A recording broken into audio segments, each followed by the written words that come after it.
Hello, everyone.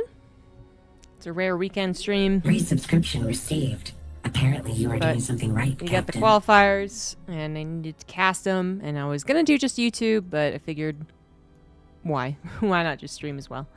Thank you, Zargio, for the 21 months. Wicket heard me talk, so she has to come over and say hi. Ziggy, too, but Ziggy thinks it's because I'm gonna give him cat treats.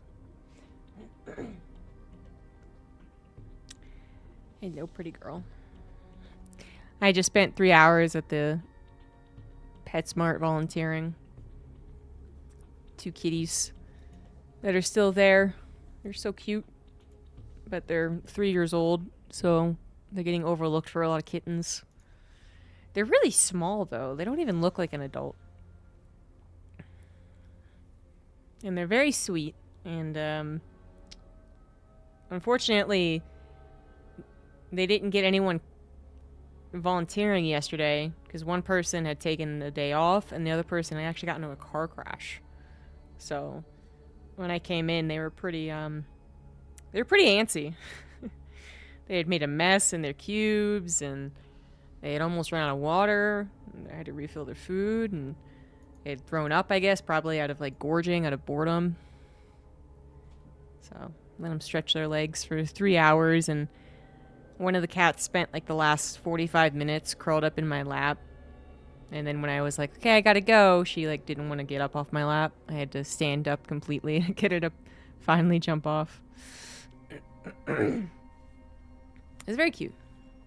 No, there is no solution to this problem. There is only hoping that they get adopted. Hey guys. Alright, let's check it out. What matches we got. So I'm trying not to spoil myself completely, but I do need to look at like how the brackets even work, and I did already see a couple of tweets. So yeah, I know at least 2 people have made it through, I suppose. But there's a stage 1 and a stage 2. Stage 1 has winners and losers, and whoever gets through that, 4 players get through that? Wait, first and second place players.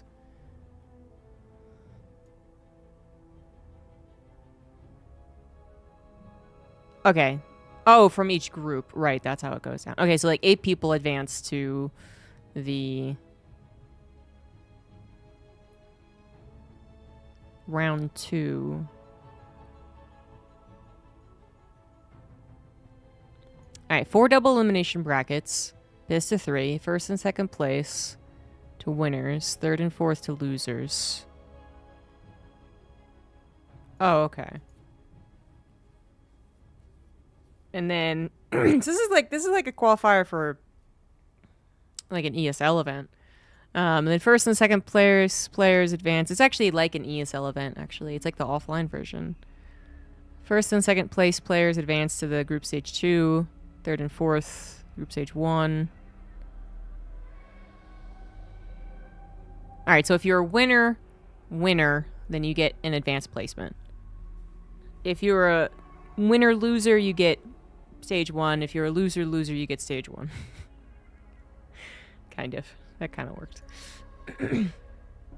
We have 0 room for new cats. Alright, well, having kind of understood that, it looks like we do get the final matches of all the brackets. And then round 2, yeah, same deal. So we don't get literally all the replays out of everyone who tried, I guess, but it's also, I think it's only 12 people, right? Oh, it's 4, 8. Oh, it's 16. Oh, no. No, it's only 8 people. Wait, no.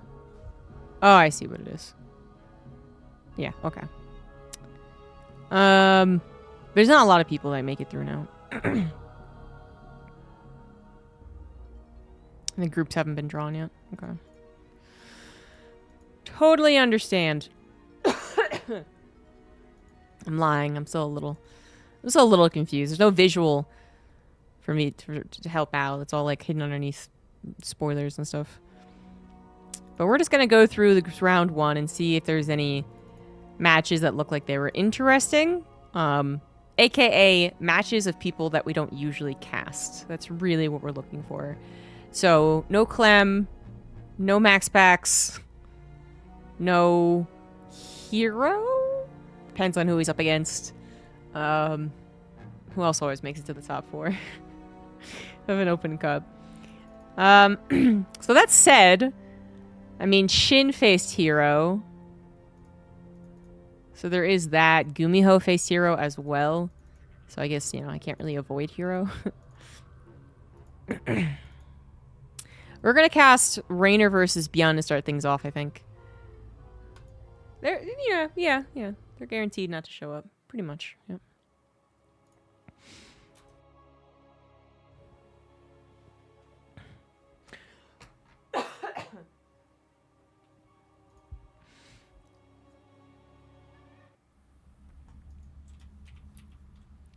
Oh, this is Zaun. Well, this was mislabeled, but that's fine. That means that we're not casting Hero, which was kind of my goal. Not because I don't love Hero. I absolutely do. Hope he made it through. But it's just that I'm trying to avoid all the people that we've cast relentlessly in the open cups. So this is mislabeled, but that's a good thing. In the top right, we do have Zaun.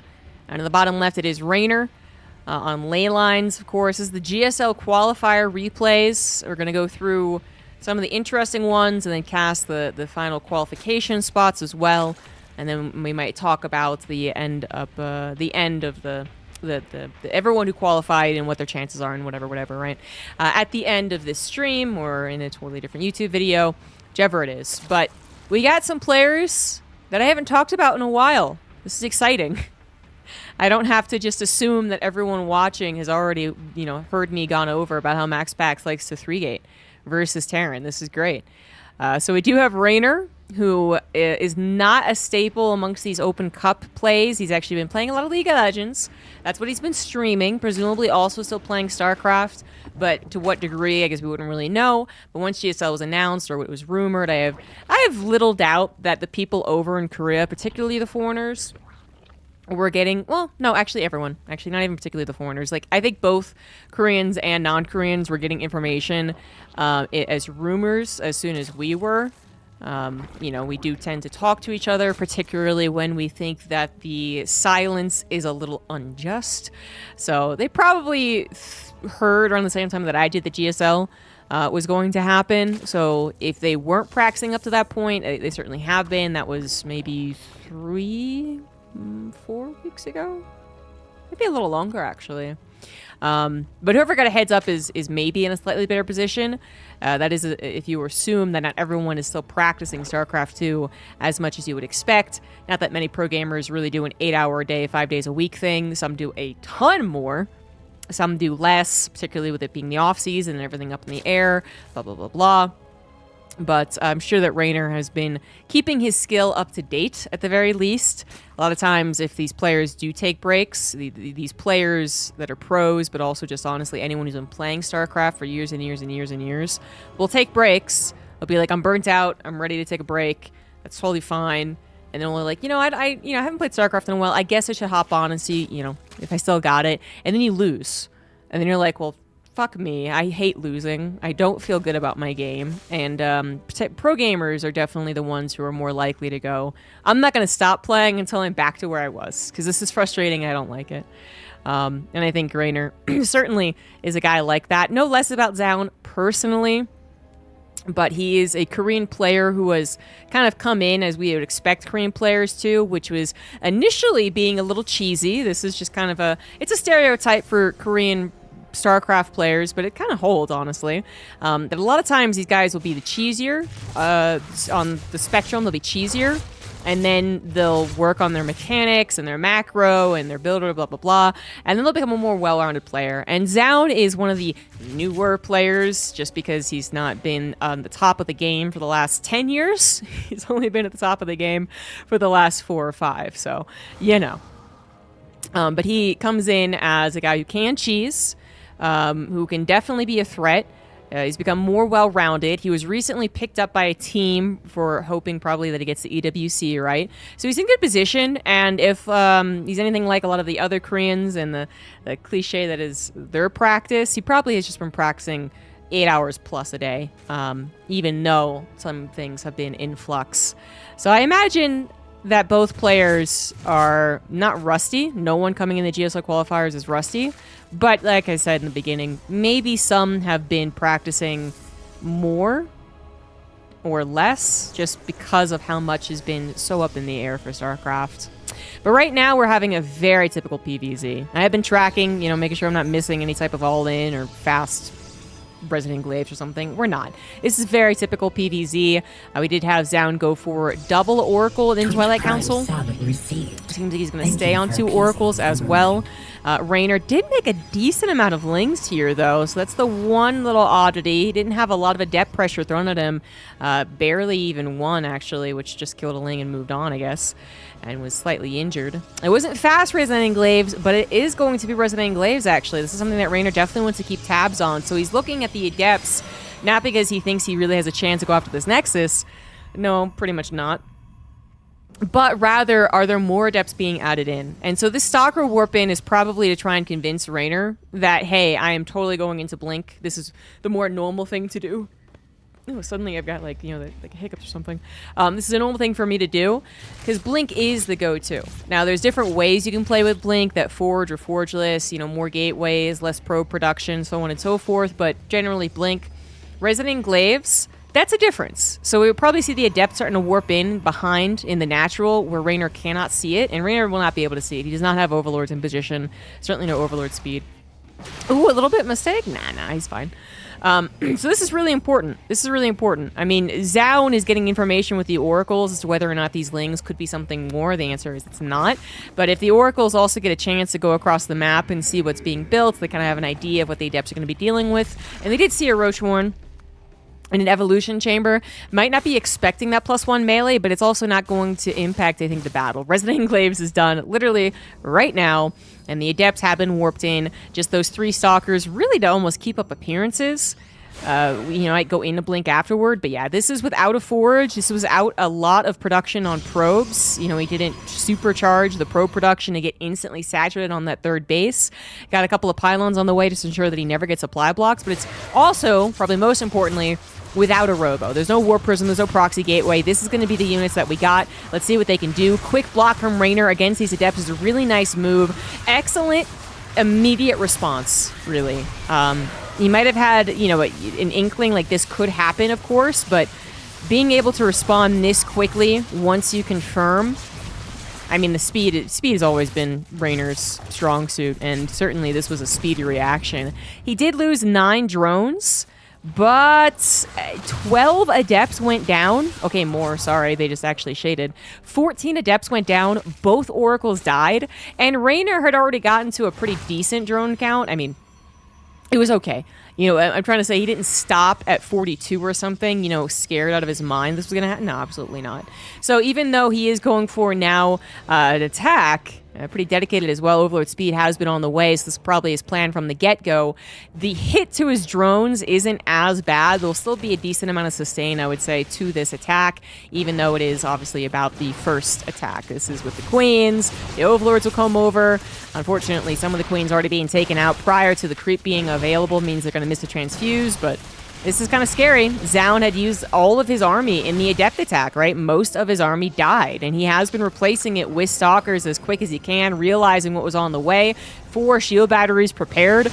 I mean, this is about as good as you're going to get as far as the defense goes. I am a little concerned for Raynor looking at how much Zaun was able to push out. I mean, he just identified when he scouted with the Adepts and the Adept attack, he just identified what was going on. He knew that a counterattack was likely, but then to actually confirm that it is going to be that Queen pool and an extra super dedicated attack, oh boy, then, that was good. But even though the front looked like a really good position, those Lings just massacred the natural. Good lord, I think that was literally just the 8 Lings. 8 Lings and an Overlord in the natural, while Zaun is too busy paying attention to the front, because you can see it's still very, very close, despite being, I think, as prepped as you possibly can, considering you threw away 12 Adepts. He's still going to lose there anyway, but then he was going to lose because the natural was dead as well. And Raynor's all-in will work out. GG. That's actually kind of a fun one, though. That was actually back and forth. Zaun might be regretting the Adepts, might be regretting not saving them. 9 drones, again, did not impact the game nearly as much as they wanted to, anyway. And Raynor, well, he gets a 1-0 lead. Manga Man, thank you for the 44 months. Ian Wolf, thank you for the 44 months. Continue to financially support the cats. This was actually labeled Beyond versus Raynor. It's even more mislabeled than I thought.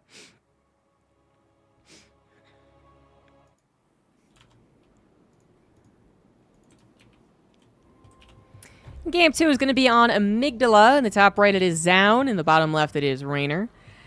The Open Cups have been experimenting with the TLMC maps. All of them, not even like the ones I think that have won. I think they've been working with the ones that are not winners. I'm not sure about that, though, but they are working on them. Well, GSL is, firstly, even if this wasn't more of a qualifier for something related to ESL, has always been more on the straight and narrow. Well, since Fruitland, anyway. Since basically Blizzard forced all of the big broadcast tournaments to get in line, which was needed at a point, to be clear, it was needed. There was a lot of things happening all the time, everywhere, with all different sets of rules and maps. And then WCS came in and kind of like bundled it all together. Then it became too much. It just was the only thing that could happen. So that pushed out a lot of the grassroots and smaller tournament organizers. Blizzard angered a couple of the big production companies as well. And then maps had just stayed as the ladder map since then. Since like 2014, 2015 or something. Yeah, with very little variation. Very little. And so it's kind of been a breath of fresh air to have some tournaments that are just like throwing it all to, you know, throwing caution out the window. Just like, whatever, we're just going to use these maps that may or may not actually be in the ladder map pool. And GSL has not done that. Not since Fruitland. And they wouldn't do it for this either. GSL at this point is basically just a qualifier for EWC. The winner of GSL this season is going to go to EWC. And then they also have a second season announced actually now as well with the same deal, I believe. So it's far more of the like WCS Korea, EPT Korea, however you want to kind of nickname it, than it has been before. And before it was also pretty much just kind of EPT Korea. But now it's definitely that. But EPT doesn't exist anymore. We're all just talking about EWC, and that's what these guys are looking forward to. To win a GSL is still cool, but let's be real, not as prestigious as it used to be, especially with a limited amount of players. Literally, the amount of players in the tournament is so small. Only 16, right? Compared to the 32, 24, 32 at some point. We also had Code A way back when. Yeah, it's just such a small pool of players. But it's about the EWC. So you win GSL, that's great, but then you get to EWC, that's even better. $700,000 as a prize pool for that is really what people are eyeing. But if you do want to continue supporting GSL, you want this to exist, you want Korean StarCraft to be supported, there is a Patreon. That's how I got these replays. Patreon.com/GSL, I think, literally. Google it. You guys know Google flu. Yeah, that's where you're best to spend your money for the Korean StarCraft scene, I think. Anyway, so we got Raynor going for the all-in in the last game. Now, things happened in that last game that made it interesting. There was that literal back and forth. One person started to attack. The other person was probably planning on it, but then attack was a little bit later. And that was fun. But I would not be surprised if the Zerg players in particular are the ones who continue all-inning. Because right now, most people seem to agree, Silver is going to go down, most people seem to agree that Protoss is actually a pretty heavy hitter at this point.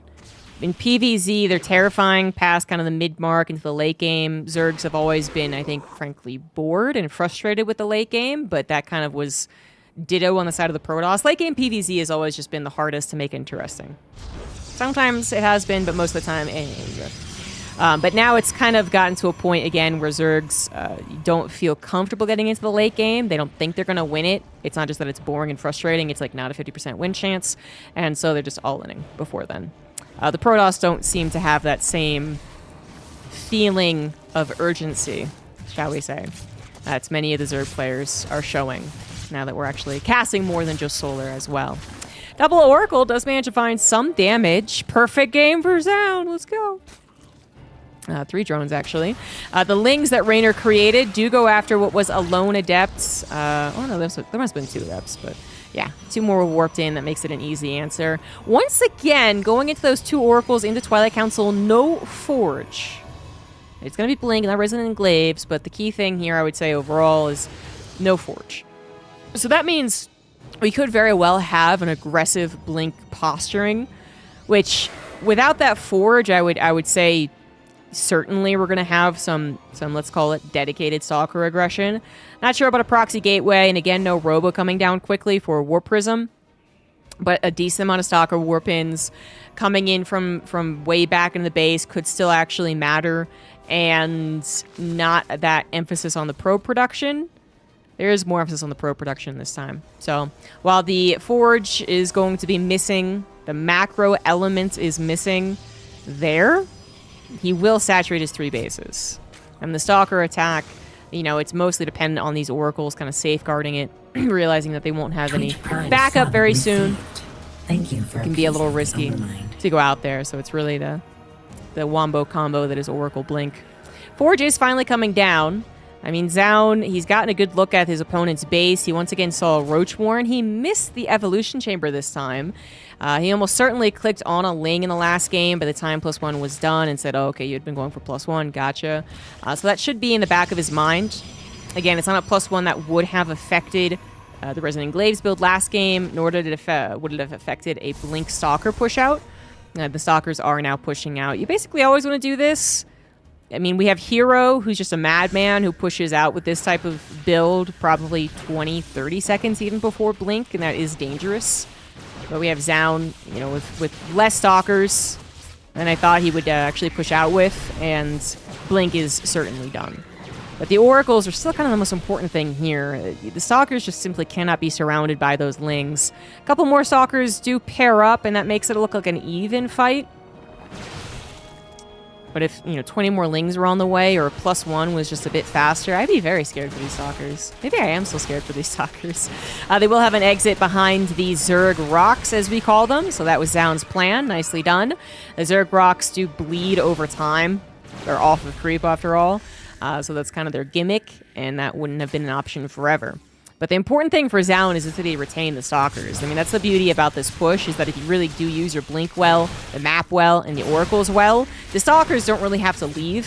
They have to really be forced. And this might be the force. This might be it. Tuesday's straps do go off to help out a little bit, but Lings were getting some good surrounds with that +1 on a handful of Stalkers. 5 of them went down. That was more than I think Zaun wanted to have happen. What really sucked there was that his Oracles just simply ran out of juice. They were actually useless. They had to go back home and get recharged or wait or whatever they did before helping out. Where if you had been able to somehow have Oracles at half energy each, that 5 Stalkers might not have died. Maybe 1 or 2 actually died. Just because as they're running away, the Oracles can tear down the Lings and the Queens can't catch up. Now that is about to change, because once again, Raynor, I mean, he's doing the same exact build, isn't he? He's doing the same exact attack. Now, Zaun has been a little less... No, just kidding. All right, I was going to say, the Oracles have not been so deep into the build and the, you know, natural and main, but take that back. This Observer is just like, what's up? I see a bunch of army. Cool. But of course, he also saw the Overlords and the Queen's positioning, so he knows what's on the way. Shield Battery is prepared in the 3rd base and the Natural this time, alongside a cannon each. He's actually less prepared with the Shield Batteries, but he does have these Colossus. He also didn't give away 12 Adepts and all that production that went into that. So you think he has a better chance here. Recharge on the Oracles to help out. The Stasis Trap in the Natural and 3rd would have been actually keen. So the Oracles, you know, they went back to the front. They maybe should have just stayed back at home. They get taken down as well. The Queen's focus firing. The Lings chomping down on the Stalkers. They don't have much room. I mean, they're trying to mitigate the surface area, but there's just so much army here for the Zerg. The Colossus not able to help out with the main attack, arguably. Trying to take down Queens is a very long process.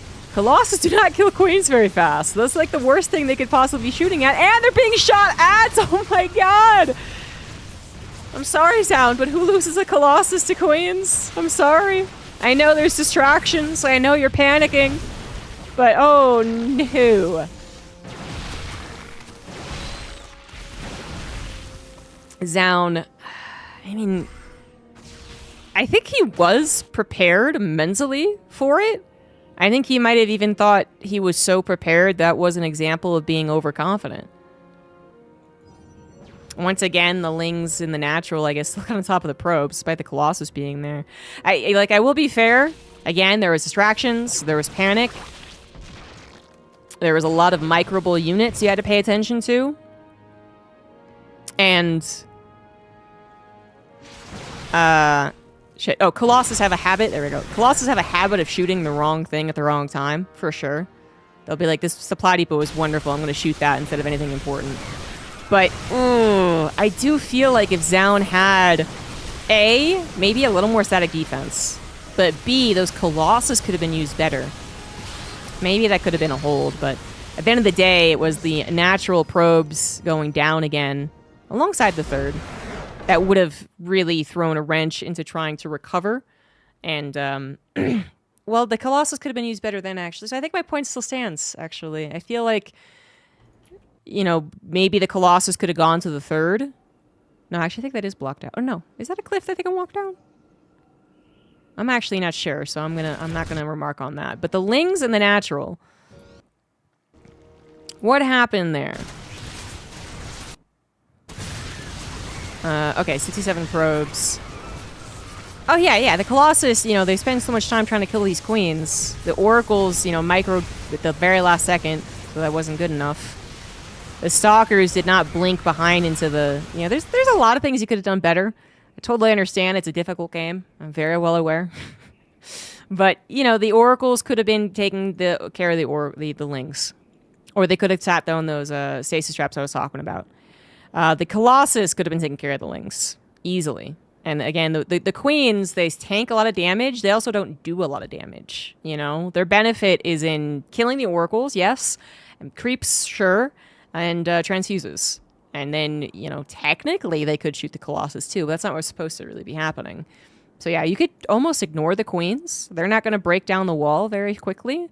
And then take care of the Lings. And as I said, the Stalkers probably should have been better positioned from the get-go. You don't want to trap them too early to mitigate the Zerglings around, because then that just opens up grand opportunities for the Ravager Corrosive Bile. But, you know, that is the game you play, is that kind of balancing act.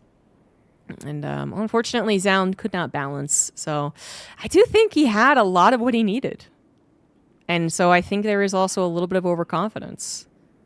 You know, he was getting set up. He was, I think, mentally preparing and knew his Colossus were on the way. And then everything just went to shit anyway. So that's unfortunate. But Raynor, yeah, he still got it. Still deadly. And he 2-0s and advances to stage 2 of these qualifiers.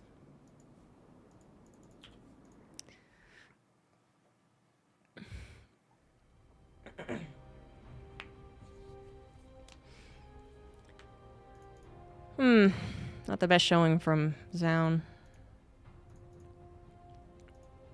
I was gonna say I can't trust the names of these anymore. I have to actually look at the replay. Let's go into Gumiho versus Hero next. Slow and insidious killer. Indeed.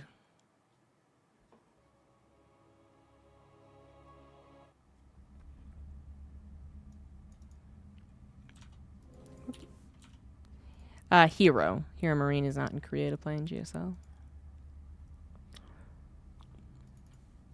It also just hasn't been playing in a ton of competitive events.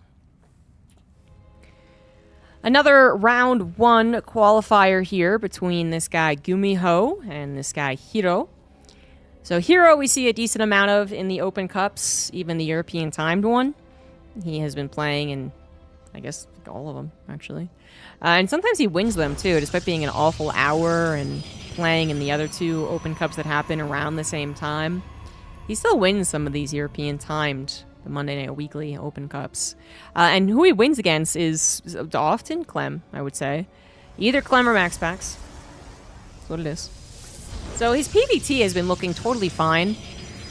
Besides that, PvT is also in an odd area. I just got done casting Zaun versus Raynor, and I mentioned how Zerg are feeling the pressure to all-in versus Protoss, feeling like they will not be able to have a fair shot at winning past like the mid to late game. And PvT is similar. Terran all-ins I don't think are as abundant against Protoss currently as Zerg all-ins. But there could be a reason for that other than just the Terrans still believe they have a chance. The reason that we might not see a ton of, let's say, two-base SEV pulls, kind of a similar all-in to a Zerg, like, you know, technically 4 hatch, but only like 60 drone all-in, is that might just not work enough. And you know, I'm painting a picture where Terran apparently just can't win, and I'm not ready to officially say that. I don't want to remark on balance for the most part. But it does seem like a problem right now. Protoss have really figured out how to safeguard their early and mid game. The early game can still have a couple of kerfuffles, like it usually can, where the Widow Mine does kill more than one probe, or Hellion drop does kill you before you get going. Sure, that does happen. But if you take care of those like you kind of should, you know, it does some damage, but not a lot, or just no damage actually, because it's too on the nose, like the Widow Mine drop. Then the Terran has 1 push out, 1.5 maybe. And then if they don't really start to take control of the map and the game, the Protoss player eventually gets to those couple of Colossus, pressures the 3rd base, and then the Terran is forced to just defend and turtle, and it's not a particularly invigorating game. So that has been the state of like Hero versus Clem the last 4 weeks, or Clem versus Max Pax. Clem versus a lot of people. It's the Terran that gets the farthest. It's also quite similar to Bjorn's engagements with Protoss that I've seen as well. Bjorn is more likely to still try and do something that's really off, really different though. So he will do 2-base SEV pools. He will do 2-base like tank pushes very, very early on, just to get him in position, siege, and mess with the Protoss's 3rd. He'll still do that. I have not seen a lot of efficiency from it though. I don't think it wins all the time. And Gumiho would be more akin to Bjorn than he is to Clem. So the good news is, with Gumiho, we're definitely not going to get a PvT where I just close my eyes and cast blind, because I could. Because I'm like, he does the Widow Mine drop, and then he pushes out with a bio, and it looks like it's okay, and then it's not. Okay, and then the Colossus go to the 3rd CC, and then they win. Like, I actually have to pay attention here, because Gumiho is a weird guy in both his build as well as often his play style. He actually, I think, has not great PvT, even going back before this seemed to be a worldwide Terran problem. But every so often, he likes to prove me wrong. He just wins against a Protoss super easy peasy. And I'm like, okay. But okay, most of the time, you don't look very confident against these guys. So it's kind of like, where is Gumiho right now? Literally, as of this moment, currently playing against Hero. How is he doing in this matchup? Would not be able to tell you. But he is sending out a 7 Marine drop. His Cyclone stays at home to handle any surprises, I suppose. There are no surprises. Hero has gone for a 2-gate expand build. Excuse me, he has gone for a 3-gate expand. So he will expand eventually, but he could be throwing out some aggression first. His medevac does need to be careful. His Stalkers did split up rather appropriately, already taken about half damage, a little more. Blink will not finish in time to chase this down. I'm pretty sure about that. Not with boost available. But it does mean that the medevac has been tracked leaving. It's not hiding somewhere ready to enter into the main. Hero doesn't have to leave Stalkers behind or hope that his warp gates are well timed to defend an attack. He has to focus now entirely on his own attack. That's a good thing for him. He is getting a Warp Prism. He is applying that pressure. It is a choice you can make. And he's decided to go for it. I don't think he'll find a lot of options versus Gumiho, as Gumiho has gone into a tank. I will say, though, his SimCity's not the best, actually. This is so funny. I feel like, yeah, I just watched too much Clem, who has really mastered setting up against a possible 4-gate, because with Max Pax, that's still one of the deadlier things he can do. So even though he could be facing tons of other Protoss, he could face a Protoss who literally never goes Blink. And he would still build his base like it's versus Blink. Gumiho apparently not the same. So, you know, the barracks way over here, if the tank was there, the stalkers would have a ton of room to kill the starport, the barracks, the refinery, whatever. Usually it'd be like barracks, factory, starport, or something like that. And the tank's behind it. But the good news is Hero wasn't super dedicated to a blink attack anyway. He did not go 4-gate, and while he did get a warp prism, he really didn't invest into that many stalker warp-ins. He did want to get his Nexus up, comfortable with his control over the map and his ability to harass with 4 stalkers like this. He seems like he's pretty good. We do have Gumiho moving out, perhaps when Hero wasn't expecting it. Good timing for Gumiho to try and catch those stalkers by surprise. He is going to pull the boys. Okay, then. I don't know if that was actually his original plan, to be honest. I don't think it was. I don't know. I want to say it's not, because he got Engineering Bay, usually researching +1.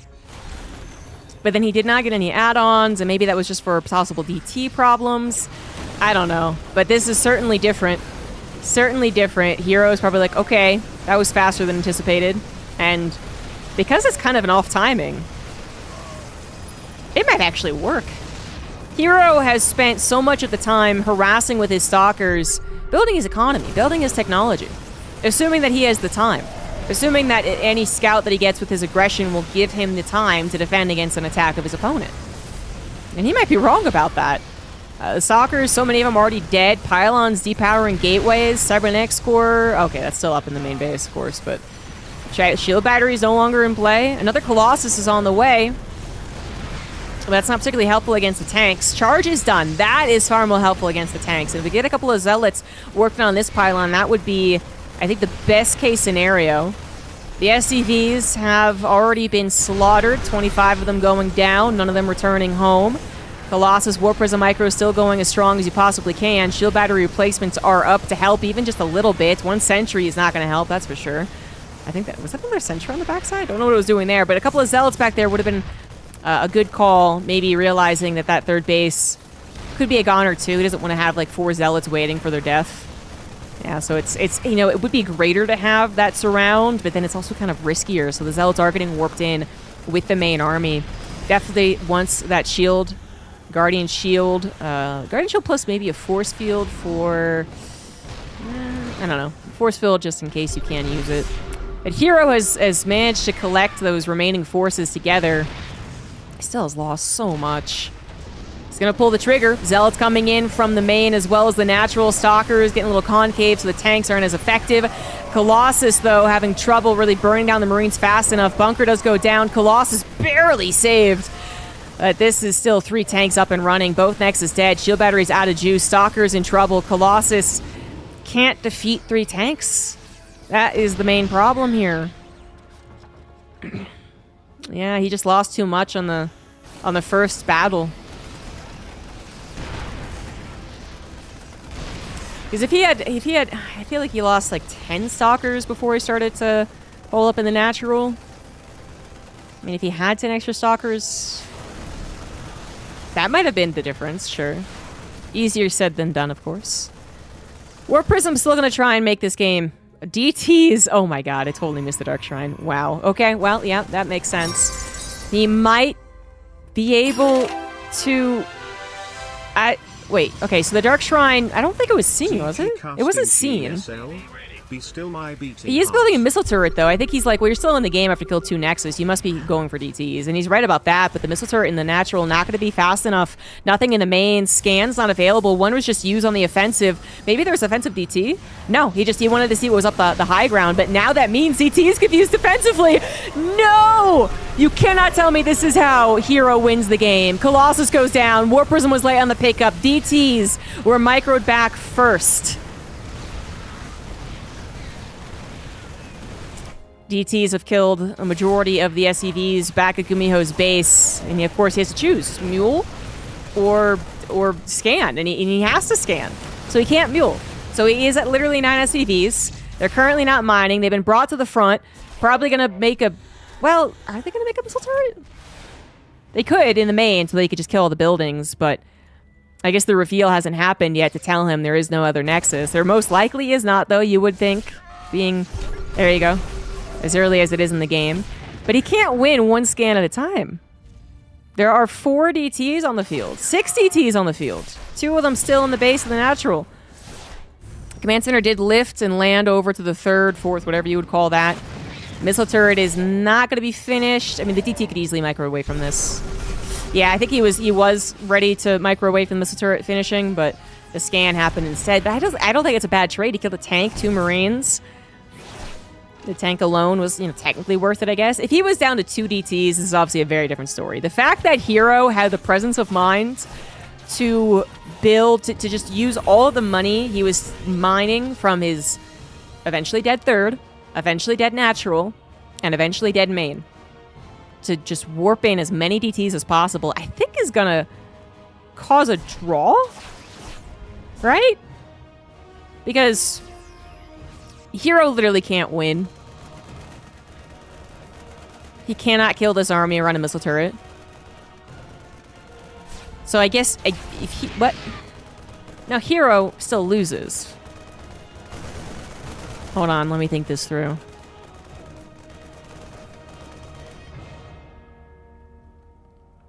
An Archon gets formed. So that's another option. He could make 2 Archons. He did make 2 Archons. Okay. Yeah, the DTs alone would have been very questionable against the Microid Marines and the Viking and the tank shots. But 2 Archons and 2 Zealots? Man, the tank's not nearly as effective. Damn, this is... Oh, he's gonna body... Oh, he's gonna try and make some SimCity. I do love that. I do, but this might just be too big of an army.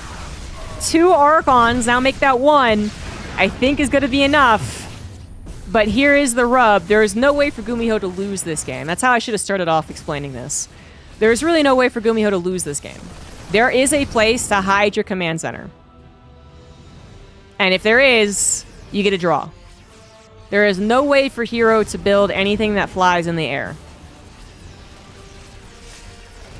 I was more questioning if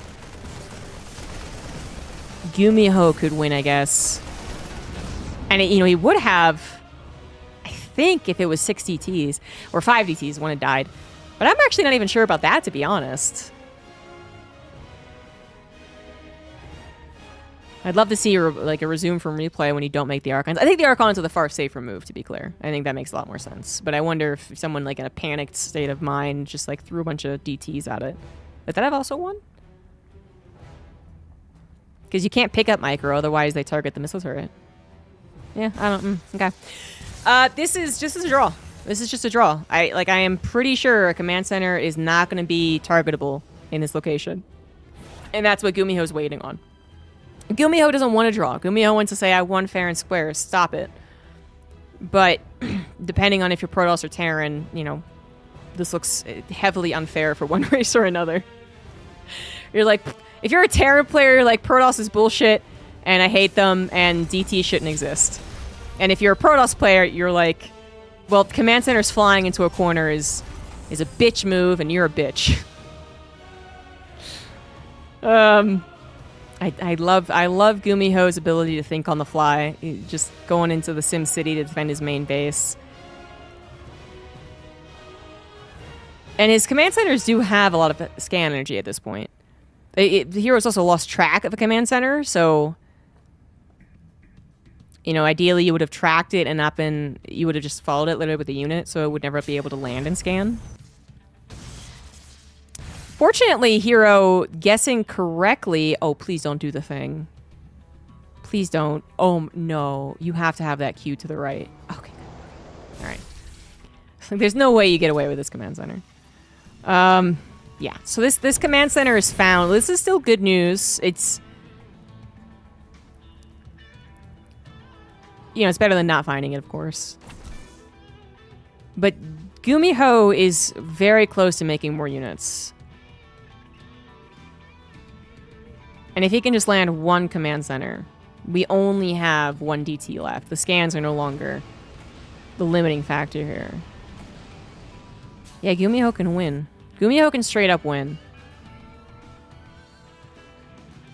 If he didn't block, though, I don't think that's true. That makes you wish you had killed these, I guess, instead of the supply depots and the engineering bay with those last 2 DTs. They had lifted at some point, so I'm not sure that was possible, but... Yeah. Somehow this got down to burning, by the way. That is unfortunate. He might try and mule drop repair, since he has scans in his main. But you would just never let it land. So... Yeah, that's the conundrum. Yep, okay, 1 CC's dead. But 1 missile turret has been made, and 1 Archon, 1 DT, and 1 Zealot are not going to bust through this barracks wall. That's it.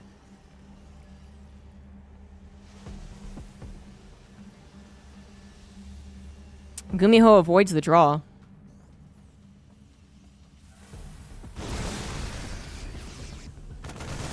Hey, there's no chance that Gumiho accidentally muled when he should have kept the scan. Now have the missile turrets up. Oh, he's asking if he has an SCV. Not that it would matter. Because, you know, even if he didn't have an SCV, he's still muling, and... Oh, I guess he would have been supply blocked is what Hero's kind of more so asking. And then you'd have to literally give up units to make an SCV. But yeah, that's it. Gumiho finally wins. That was a roller coaster. Gumiho with the block, I think. You know, I would call it big brain. I'm scrambling as a commentator to think of all the different ways that either player could win, lose, or draw. And, you know, they're playing the game. Gumiho still has the foresight to try, and he tried to wall off his missile turret when the Archons came in. That was great. His little army there. But then, you know, maybe because of that, he was also like, oh yeah, I should just wall a main. And with a couple of extra units, maybe Hero could have spread them out enough that he could have also thought of the same thing and ensured that a wall would never happen. You know, tried to block out the walls. But that would have required some really advanced foresight and experience with base trades, which you just don't get that often. You don't get to practice it. You can't focus practice a base trade. It's got to come naturally. So, Gumiho takes game 1.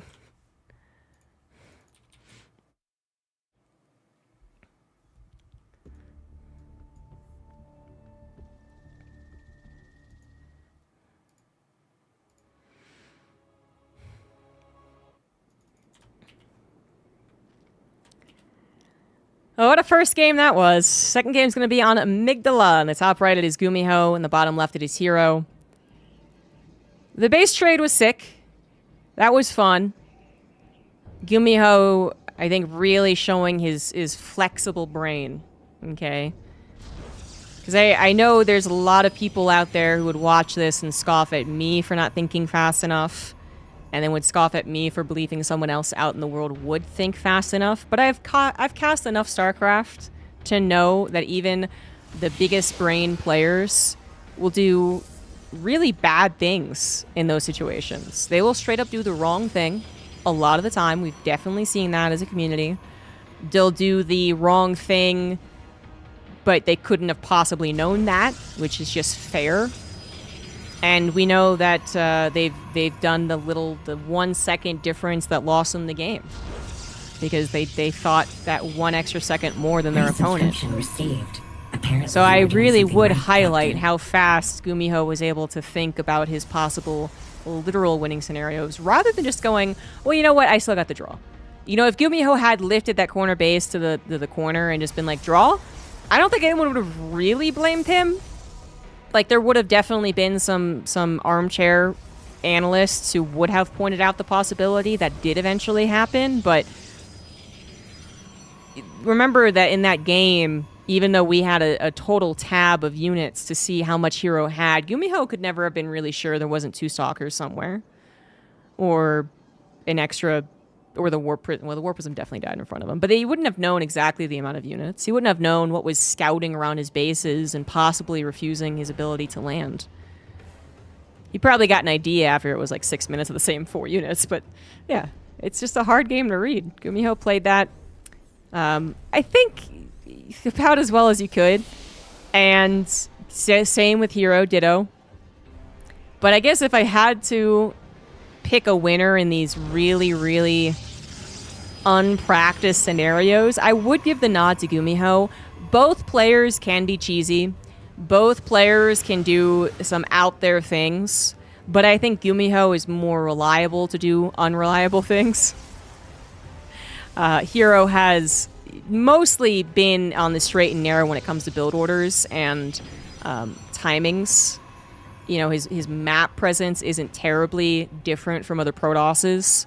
The way that he moves his army in preparation for an attack. I think what really stands out for Hero is his actual execution of an attack or a defense.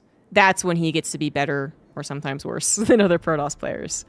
But Gumiho, it's start to finish. In every angle of StarCraft, micro, macro, map presence, decision making, SimCity even, like it's clearly all different from other Terrans. And the SimCity was beautiful last game for the ending, but remember I pointed out that he actually lacked proper anti-blink SimCity. But his brain still worked fast enough in a very, very odd scenario. Anyway, enough gushing about that last game. We have apparently an attack. Can't blame me for not seeing this one coming. It's a Sentry and a Stalker. Yes, yes, the typical attack that I've definitely seen before. I guess, you know, you see that they go for a Reaperless opening. Was that reactor first, possibly, as well? Yeah. Then you know that you have some time to bully them, because they didn't go for a bunker. And so you're just like, yeah, I got the units, I'm going to send them across the map. Fair enough. Of course, a factory unit would eventually pop out, and the factory unit's really what you got to be scared of.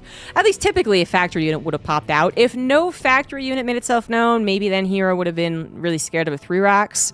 But his Sentry was built to hallucinate, and it did eventually do that. So that's what people are saying is the main problem, really, that everything comes back to this, is the fact that the Sentry now comes locked and loaded with a hallucination because of the recharge. And it's hard to argue against that. You can sacrifice a chrono for scouting, which I think everyone from the beginning of StarCraft 2 would have said would actually be worth it. Even back when people didn't know what StarCraft really would look like, you know? I still think people would say, yeah, that is worth it. If I can determine that it's a 1-1-1 versus a 3 racks versus a 2-1-1 versus a 3 CC, I will gladly give up the extra 2 probes or whatever it is. So that's what's happening now. And of course, that goes further than that. That means that you have the hallucinations that tell you you're safe to then grab the 2 observers rather than feeling the necessity of getting like an immortal first because you don't know what they're doing. And that gives you even more map vision. Yeah, it does kind of snowball. Gumiho was able to get this timing that was just absolutely perfect. It was not a typical 2-base SCV pool, so that was already a surprise factor. But then on top of that, I think he managed to hit the exact time of which a Protoss player had stopped warping in Stalkers. You warp in Stalkers for a little like early game, you know, this or that. You warp in some Stalkers because you got the Warp Prism, so you go for the SCV kills, but then you stop. You focus on your Nexus, your Pylons, your technology, your Colossus, everything else. And in that span of time, he runs across the map and with SCV pool. Like, that's when you wish you had just been building Stalkers the entire time. This was very nearly the end of the game. It might still be. The fact that this was caught so early is bad news. Hero obviously knowing the build order, seeing the timing of the starport. I mean, he might not have... Actually, this might have been a little more clever than initially suspected, but the observer might have caught it. Because I think he would have expected a medevac possibility. But it was, I think, 2 medevacs off a reactorless starport, so that is a little clever.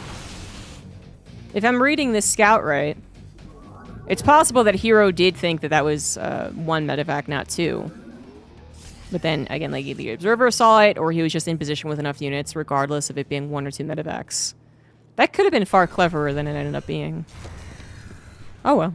3rd CC is on the way this game, so Gumiho is not going to SCV pool. +1 attack is done for the Terran, finishing up for the Protoss. This is the game now that I'm pretty sure Hero wins.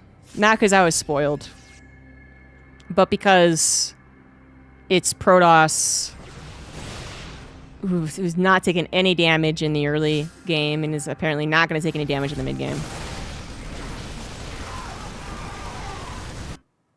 Oh, see? Well, I have never felt so validated as a commentator before. That was perfect. That was... What is the opposite of a caster curse? That was a caster bless. I fucking nailed it. Perfect timing. Put that in my demo reel. All right. Game 3 is on the way.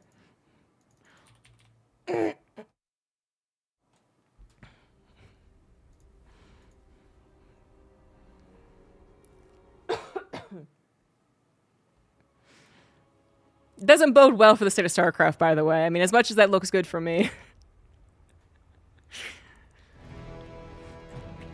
I honestly was not spoiled. And I definitely do not see the game timer. The game time does not show up in the replay info. At least I don't think it does. Okay, I don't look at it if it does. So I could shift Control O to look at the game timer, and then, you know, that'd be a way to get this really weird, underhanded rep of knowing what you're talking about in the early days of StarCraft YouTube, where in order not to spoil the game for the viewers, you would of course block the timer, because you couldn't get rid of it. In the very early days of StarCraft 2, you had the blocky replay overlay that was the same as the in-game one, and it would have the timer of the game, and you couldn't minimize it or block it or get rid of it entirely at the very beginning. So everyone on YouTube used it as a place to put their, you know, their graphic, right? And then eventually you could minimize it, and now you just, you know, you can get rid of it. But if you wanted to try and look smart, I guess you could try and predict every ending of a game when you have it blocked. I'm sure someone out there tried that in 2011. Anyway. It's just such a sad state of PvT right now. What used to be my favorite matchup, because it felt like it had a really defined early, mid, and late game. And both players had real chances to accumulate victories to influence the mid and late game, or the late game. You know, there'd be a little stalker pressure, there'd be a little medevac counter, there'd be a little zealot run by, and then there would be 2 medevac drops trying to catch the Protoss by surprise, and then we'd have this dance as the army either combines together or it separates. We don't really get that anymore. We get the same variety of openers, I guess, from the Terran, but most of them have they've lost all their teeth because the scouting is guaranteed for the Protoss. So any slight hesitation a Protoss might take, because they're like, okay, I do know you're expanding, I got that, but are you 3-raxing? Are you proxy starporting? Are you bansheeing? Like, all these questions are easily answered at this point. Whereas before, you had to give something up to get that answer, or you had to give up, you know, a little bit in multiple areas to kind of protect yourself against literally everything. So that means if you do not get the damage in the mid-game, in the early game, and you definitely don't get the damage in the mid-game, you're kind of resigned just to defend, and it's really not a fun game, and it does not look favorable to the Terran currently, if they are just defending their third. That last game was particularly bad for Gumiho, of course, before anyone gets on my case about taking that as the only data point. It's not. It's so many other PVTs cast in the Open Cups. But that game was particularly bad. Gumiho did actually something really clever. He basically... He kind of made it so that the hallucination thought it knew what an aggressive timing would be. And then, because you were like, well, I know kind of when the Terran's going to move out and kill me, you don't scout again. So you don't see that he actually made 2 medevacs out of a reactorless starport. So, like, the timing's not nearly as good as if you had done, like, a 2-1-1, obviously, where you actually time out 16 Marines with 2 medevacs. But the off timing could have benefited. But Hero got wind of it. Hero had so many units prepared for it. And when that opener fails that much, you were already in past iterations of PvT in trouble, but now you're in a lot of trouble. Scooby is going to try something different. Odamine did pop off on an Adept, so at least they got a real unit. It is going to die for it, though. Medevac sitting across the map. Let's see, 2 Widow Mines. 2 Reapers have just been trying to get some damage done. They've been mostly unsuccessful. Find the probe, but not before it gets the Nexus down. And we do have a couple of tanks on the way. Gumiho could go for... He could go for Banshees. It looks like he's going to swap it. But because it's Gumiho, and because of the first game being his only victory, that's why I'm like, okay, he's going to swap it. With the first game being an SCV pool, and a tank all in, even if it wasn't the plan from the beginning, I thought maybe he'd be inclined to do something like that again. And he still might, actually. But I know that he's also done the early to mid-game pushes with the Banshee. So you get a Banshee, and even if they know it's on the way, you still have to account for it. So sometimes they don't have enough stalkers tracking the tank push, or they don't have enough stalkers protecting against the Banshee. It can be a little double attack there, but it's clearly not what this is. He is going into a very typical 2-base setup. The hallucination, I think a little more relentless this time around. Might be a little more consistent. There we go, with the hallucination sent across the map. Because he was kind of surprised before. That the observer even oh god, come on. No. Not fair. Nuh-uh. Excuse you. He won't even get any units from... Oh, he does, actually. Okay. Well, that's something. But that was just very unlucky. Gumiho tries to go down the left side. Not in like a particularly obvious way, I guess. But the observer was at the right place at the right time. So Blink is done. Charges on the way. +1 attack as well. Gateways 2. Hero, he's not built a lot of stalkers or a lot of arm units at this time, but he's been ensuring his safety with the relentless hallucinations. He's not going to be caught by surprise by the SCV pool again, because even though he did see that fairly early on, I mean, he wasn't blindsided at his own third base by it. He did see it on its way over. He had that weird position of having to micro his front stalkers away from the incoming attack, and he had the 4 stalkers and the Warp Prism in the main having to be recalled, and that just, it does create a little more awkwardness. And I think this map also might be longer, just by a quick glance. So I think he's more than prepared for a 2-base surprise, which is on the way, so I'm going to see if I'm right. It is on the way. I don't believe it was scouted. Wait, am I seeing this right? He did not send an observer across, or it died? Oh, he just didn't send an observer across. Well, he doesn't quite know it's an SCV pool, but I think he might have gotten a glimpse of it. But as I said, he's so... This was, I think, the thing he was trying to prepare against, but... I don't know. He actually didn't see it, man. And then he tries to take a fight when he's really not prepared to. Clearly, all you have to do versus Hero is 2-base all in him. Is Clem stupid? I'm just kidding. Please don't send that to him. This looks like it's gonna work. Now, a 3rd base can be sacrificed, but the problem is that he didn't sacrifice it instead of his army. He did also give away a lot of his army. The Immortal is getting some nice shots. The Probe's doing a wonderful job trying to block out, but yeah, that is way too much. That is way too much bio left over. I don't know where Hero still has supply, by the way. I guess still in Probes. Trying to warp in, though, but you warp in 1 Zealot, 2 Zealots at a time is always a death sentence. Medivacs are out of juice. The Colossus, that's what he was hoping would save the day. It doesn't, though, or does it? Medivacs are out of juice. Marauder's not being healed up, willingly going into the Zealot Blades to make sure they got the Stalker, and then the Colossus that popped out. 3 Sentries. He's gonna try and force field the ramp. What is this, 2010? Guardian Shield, definitely not a bad bet. Does go down. Medivacs pick up, unload. They still haven't done a lot of healing, but we just cannot collect the number of units necessary. You know, if he had pulled these probes into that when he had the sentries, and then whatever warp ins he could have mustered, there's a maybe.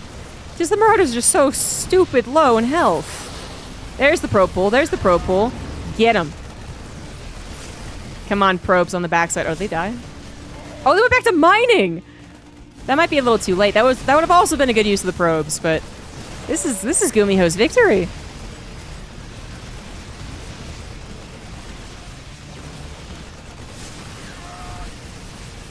I really think that Hero was totally thinking to himself, like, yeah, I've like shored up the defense from that first game. I'm not going to have my units out of position.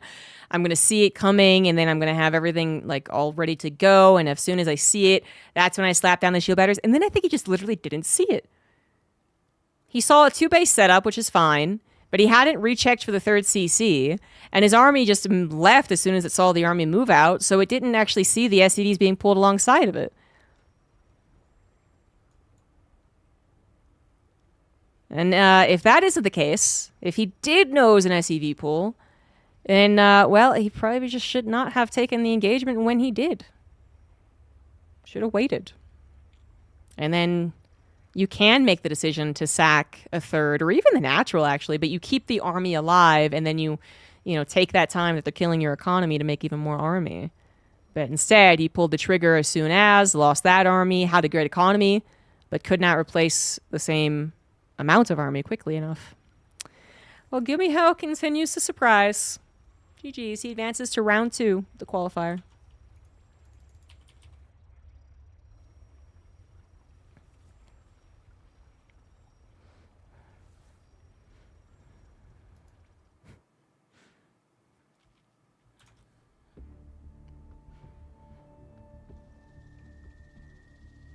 Increase hallucination energy.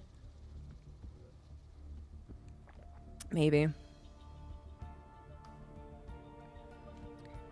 The ability to get a relatively quick hallucination is still important, I think, in PvP, but like, how much would you have to increase the cost of the energy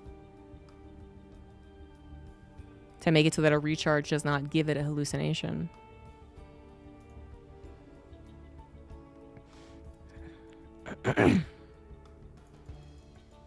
Here should have cannoned.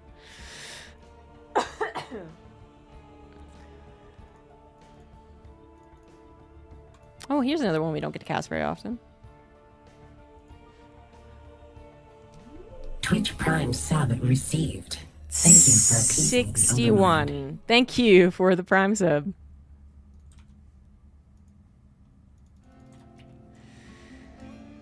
In the top right of ley lines for a fresh best of 3 from the GSL Qualifier round 1. It is Classic. In the bottom left, we have Rogue. So another PVZ. We don't get to cast these guys as often. Rogue did come back a while ago, but I mean, just simply isn't as active as some of these other Korean players who do, again, participate in every single weekly cup there is. There's tons of other tournaments happening on Wardy's channel and Steadfast channel, on Crankly Duckling's channel. Like, there's tons of them happening. I'm sure they're playing in a lot of things, but as far as the Monday major Open Cups, if you will, not as much from these two. So Rogue, he is still kind of the Rogue you remember as far as his playstyle goes, but he just is not as deadly as he once was. You still don't want to ever underestimate Rogue, of course. But the days of him bombing out in a GSL and then the very next season still being a good pick to win GSL, I think, are over. I love that he's still doing these blocked hatcheries. I went over this, actually, on Monday last week about how I don't think block hatcheries are really that good. But it does mess up the Protoss. It also messes up the Zerg. But that was a different Zerg, different Protoss, and Rogue, to me, that is the first thing I think of when I think of Rogue, is blocked hatcheries, proxy hatcheries. I don't know why. I guess he just did a lot in Pro League, and that was the meta when Pro League was happening. It was fun. It was fun. Yeah, he's not the guy you would bet on to win a tournament. It's still an okay bet, but it's not the same. Classic has been on the verge of greatness for so long. I think it's his story recently. He has been great. He has had his spot as arguably the best Protoss in the world at some point in StarCraft's history. But, in the last 5 years, he's been so close to greatness. As in, he was the guy who was advancing the Protoss cause versus Terran 2 years ago. As in, he was, sometimes the lone Protoss available in a round of 8, round of 4. As in, He did look like the best across the board in all the matchups at some point. But he wasn't able to deliver that consistently enough to get a finals championship. So that's why I say he's been close to greatness for a while. We got one drone killed. That was the proxying drone, I guess. The hatch was taken care of. And it does mess up the Protoss. It just also messes up the Zerg. Pylon block happened as well, so Rogue wasn't able to get an easy peasy double expand behind it. Or triple, kind of, I guess. Depending if the proxy was still going on or not. A Roach Warren is on the way. Okay. The only reason I don't like this is because the Adepts are looking... They're looking for a feast. They would love to take advantage of the fact that Rogue has his natural at his third and slow lings still with the opener kind of making things wacky. But the Adepts are a little shy. The creep spread on this map, in the main base in particular, I think is really working out well for the Zerg. Oh, the Adepts do not get trapped. They both will live. Never mind. In that, like, I feel like there's other maps where maybe there'd be a little more space off of creep for the Adept to try and kind of go around to the drone line. But in this case, there's not. So they did not go for it. They were just scouting to see if anything was on the way. There is something on the way. The Adepts just didn't see it. So I take everything back. I love this. This might actually work. The Adepts are going to be able to make it back home. This pylon block is for those Adepts. It's not a shield battery, which I think Classic really does need, because he does not know that it's Roaches on the way. Yeah, I would never have called that as a safety warren. I think that would have been way over defensive. That would have been a bad call if it was just used for defense.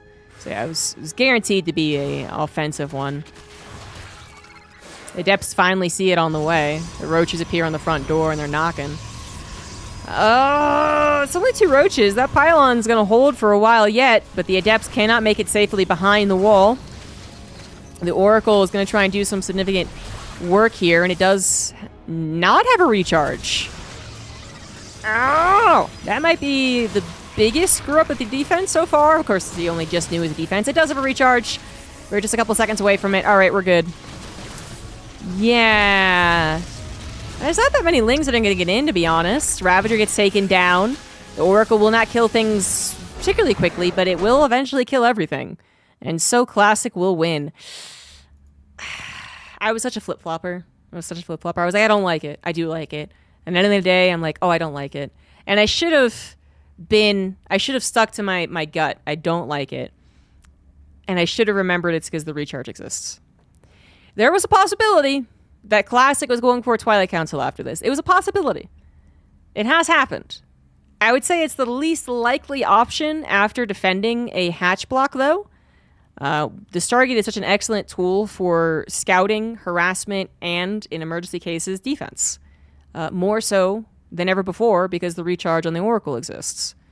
So it's a pretty safe thing to do if you are concerned about what the Zerg can do.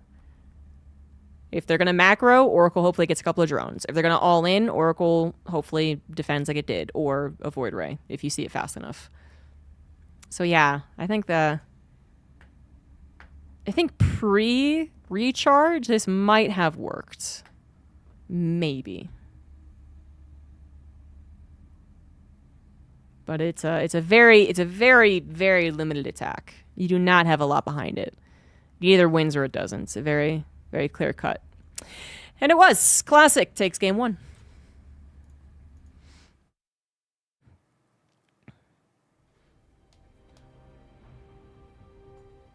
I don't even know what recharge on Oracle is. So the shield battery overcharge is taken away and was replaced with a recharge ability that gives, 50 energy to any spellcaster?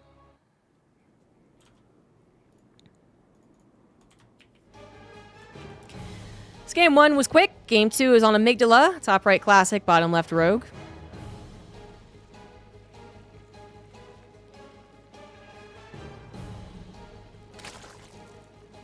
I'm not ready to blame the recharge ability on the even better defense of a Protoss in the early game being the reason that Rogue lost game 1. Because I do have my doubts as to whether or not that would have worked even without the recharge. It is such a limited number of units. And the shield battery was up. And the gateway was powered. And the Stargate probably could have produced a Void Ray. It would have been a lot more hectic. We probably would have had like a pro pool. We would have had, you know, stalkers trying to buy time before they died. And we would have had maybe an opportunity for the Zerg to try and macro out of that, I guess. But yeah, it is more maybes without the recharge, sure. But I'm still not sure it would have worked. It is not a common... I was going to say response. I'm not sure if that's the right word. It's not a common strategy anymore. And that's been the case for the last 4 years. I don't know. It's a long time. It's a long time since a 2-base all-in versus Protoss has worked. I'm really wondering what the plan is here with this block hatch. This may have just been a I'm messing you up and I'm going to do that double expand back at home. Because it did look like that was his plan. He had 400 minerals, I think, when that pylon was still up in his natural. And then I think he threw down the Roachborn. So I want to say that was his original plan. We might see that actually happen here, and then maybe the game looks a lot better. But this block is done. A Zealot was made. You can try and respond to this with a double gateway, and then use that double gateway to attack. It's not necessary to stop the hatchery, of course, but you could then use it to attack. But also to guarantee that it's a wall in case they're doing a 1-base cheese, I suppose. But that's not the common way to do things. And that is not what Classic is doing. You still have some room to engage with your 1 gateway worth of units against the Zerg, because the slowlings are going to be slow. So that's your time to shine. But then once the speed's done, you do have to respect that. And Stargate seems so likely as the follow-up.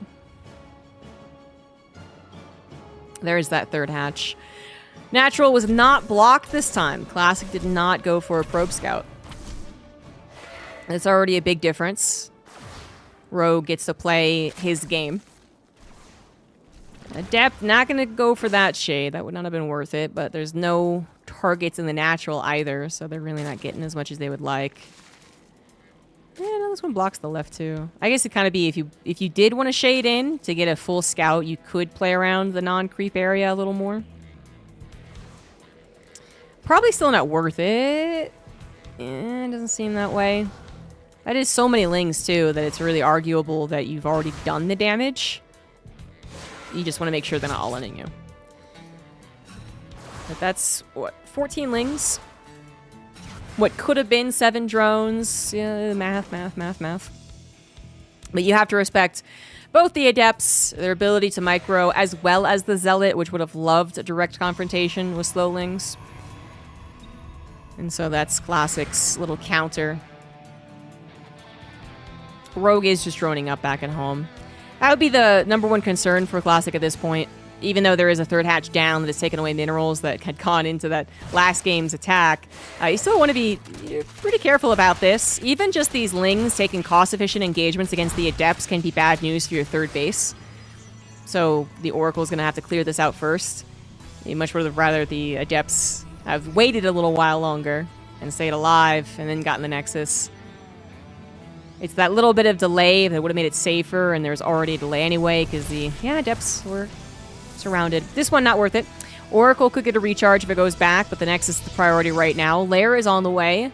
No safety Roachborn as of yet. I don't think Rogue needs it. But what is Rogue going to do? That is a pretty fast Lair. It was, what, 420? Okay, 420, blaze it. Overlord just confirms the second Oracle. Technically, it might have seen the Twilight Council, yeah, but that was in the natural. Oh, it did see the Twilight Council. There you go. I think a Ling could have seen it, though. That Twilight Council was not trying to be sneaky. It was like, the Overlord's there, the Lings are there, I'm not even trying anymore. Fair enough. Double Oracle is going to get into the main base, possibly, and see that lair timing, and you do have to wonder what they mean to do with that. There's nothing else here. It's got to be Ling Queen. Right? But yeah, oh no, and he loses an Oracle. That's the exact unit you'd want against a bunch of Lings. Oh, did he not get into the main? Oh my god.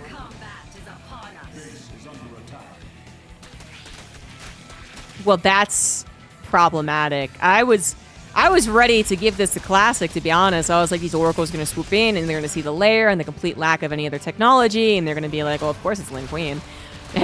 And that just would have been so bad for Rogue, but instead, the Oracles, one dies, one does the perfect anti-scouting maneuver.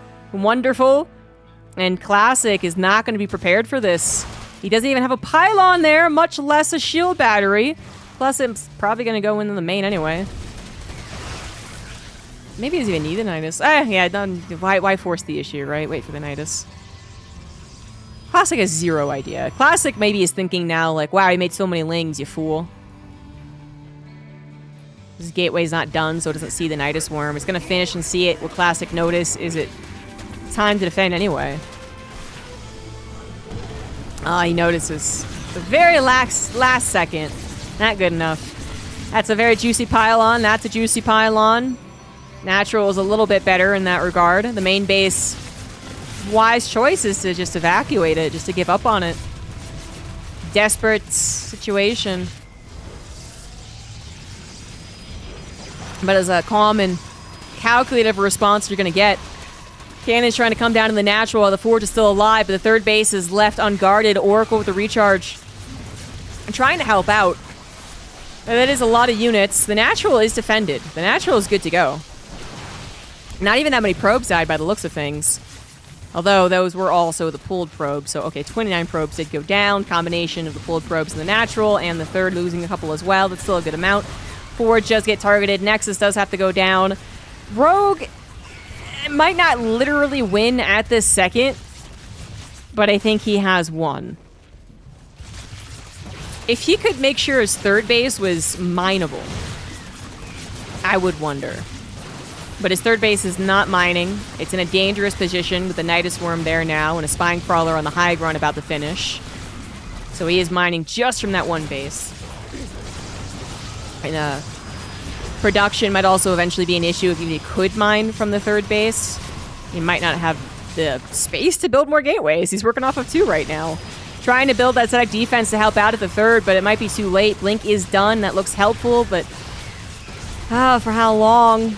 We got 2 units that are very good at sustaining themselves. Queens with Transfuse, Stalkers with Blink. They do blink aggressively. As soon as they realize the Queens mean to escape, they do blink aggressively. Nice trap on one of them. But that Spine Crawler on the high ground, again, make sure that the probes cannot mine. And it's kind of weirdly difficult for Classic to get his own high ground vision. Oh my god, that is a hero blink if I've ever seen one. It does get the spine. The Queens don't kill Stalkers that quickly, but with the transfuses, the reverse is also true, and you don't know how much was coming out of that Nidus Worm. He does take care of it. Can kind of get back to a little bit of mining. Still has a decent number of Stalkers, but now Hydras are on the way. Rogue is only on 47 drones, but that's good enough. The Queens will do a wonderful job of being the body blocks, the tanks for the Hydras. And that's the combination you need. It's a very small army for both players, but I like the position of Rogue a bit better. The Stalker's getting awfully low. Shield batteries out of juice. Recharge could be used on the shield battery, but just not thinking of it probably. Stargate goes down, but that was guaranteed anyway. Nidus Worm number 4 is not going to work. 3. Another Spine Crawler was built. That just feels like it's to be annoying. You know? Just the one Spine Crawler. Not 2, not 3. Just the one. Transfuse is helping the Hydras if the Stalkers do manage to get targets on them. The probes have resigned themselves to dying by the looks of things. And the Stalker micro just isn't going to be good enough. I do wonder what would this look like. Well, now I don't wonder. Now this is pretty easily Rogue's victory. But if that +1 in some miracle had finished all those Stalkers, all these battles that happened leading up to the Hydras, what could have been. But the Forge was killed. And Classic does lose game 2.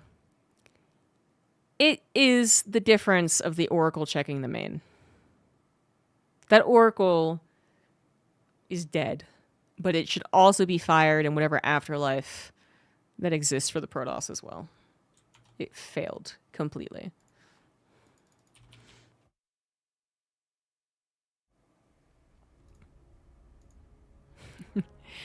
Said you were bullying religion.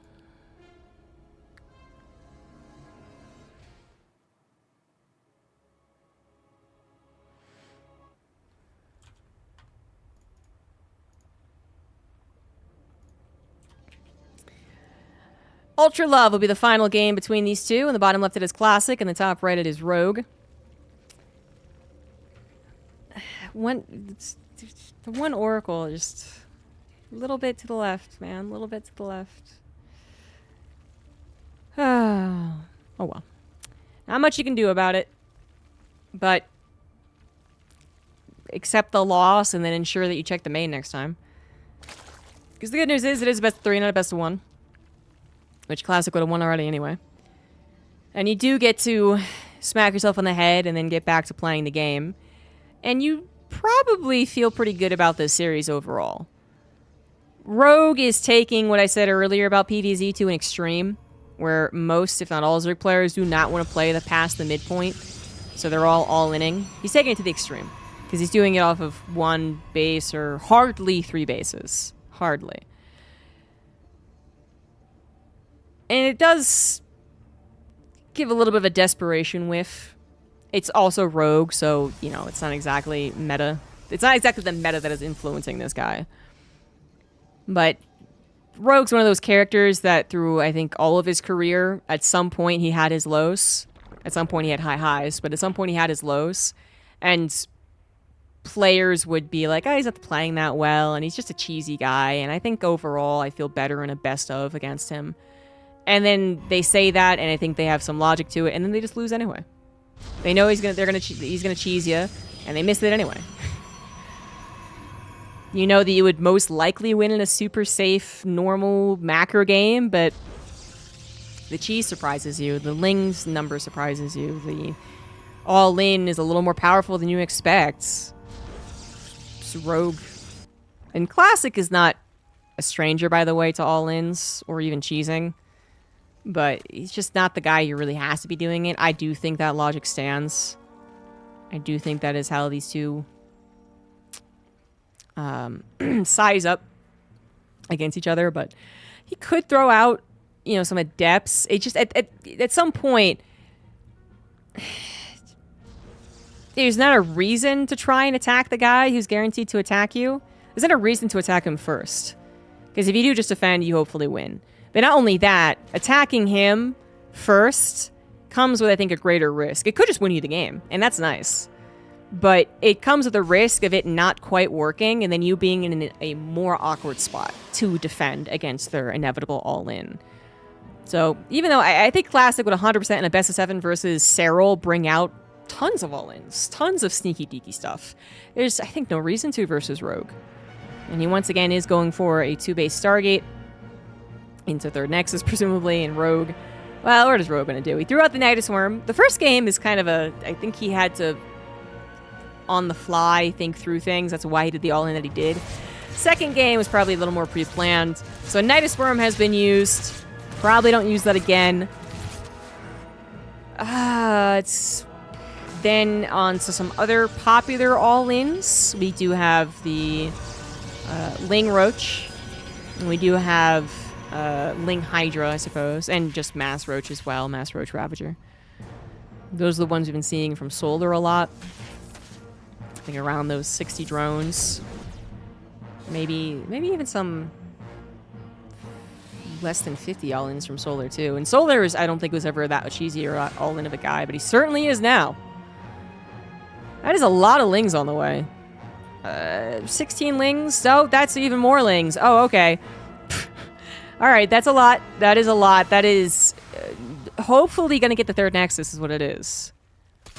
If he does not kill the 3rd Nexus or infiltrate the natural and the main, Rogue is going to be in a lot of trouble economically.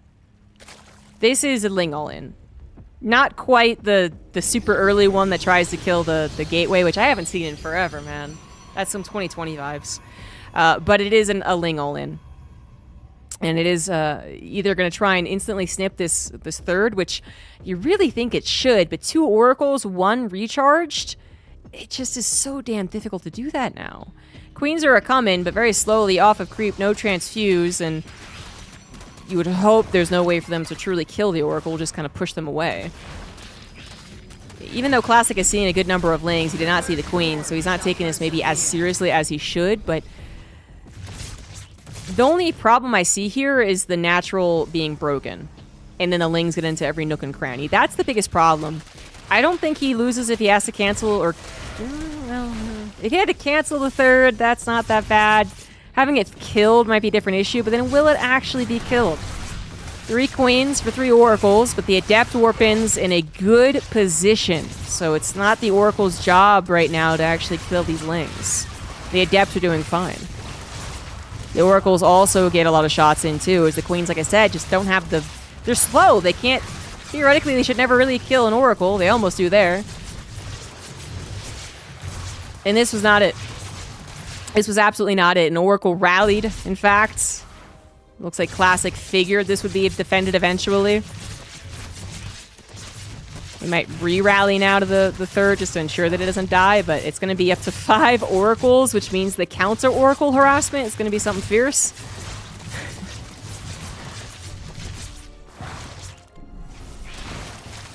This is the slowest, but still very tense battle I've seen in a while. The Oracle is still not able to take on the Queens, even though they can't transfuse. The Oracle is just a little too shy of energy and health to take that on. If somehow Classic had gotten a shield battery in there, I think that would have been the full stop. But the attack does begin before shield battery is kind of realistically put down. But a supply block for Classic too after losing the Nexus, so he does lose the Nexus. He lets it finish and it dies. That is unfortunate. 5 Oracles still live, however, and Rogue did start to get drones. He did get a second Ling Wave.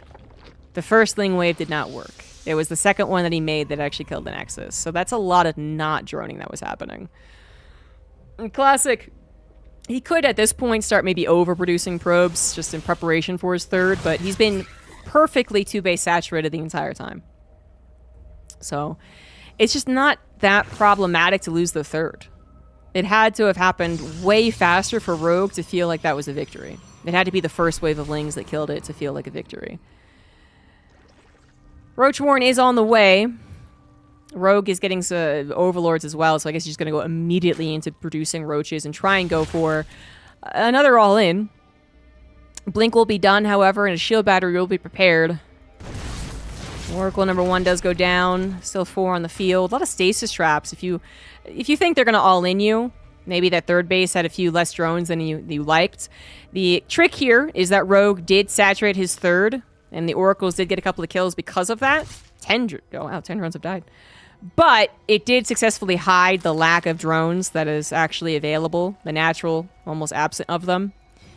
But I think, Classic eventually got the hint when the Queens are still in the front lines. Creep's still going this far out, and just needs to be careful not to get surrounded.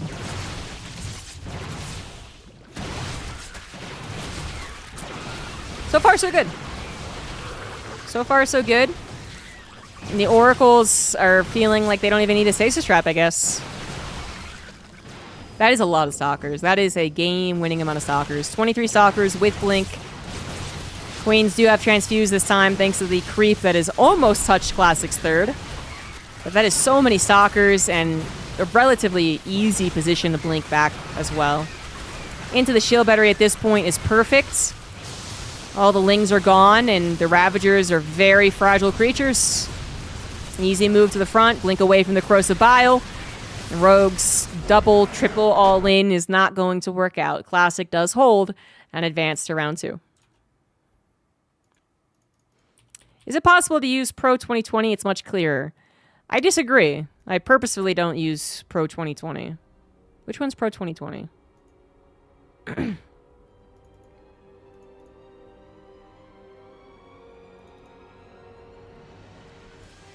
I meant to check what that is, and then I went to a game. Doy.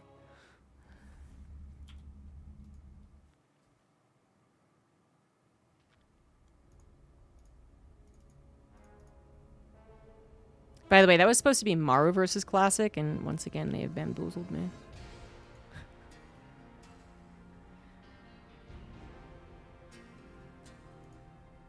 Yeah, why do you think Pro 2020 is cleaner?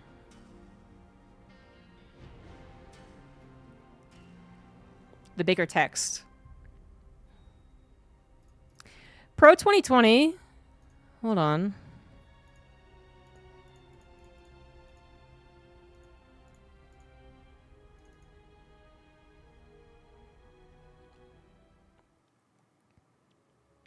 I have to remember what it looks like.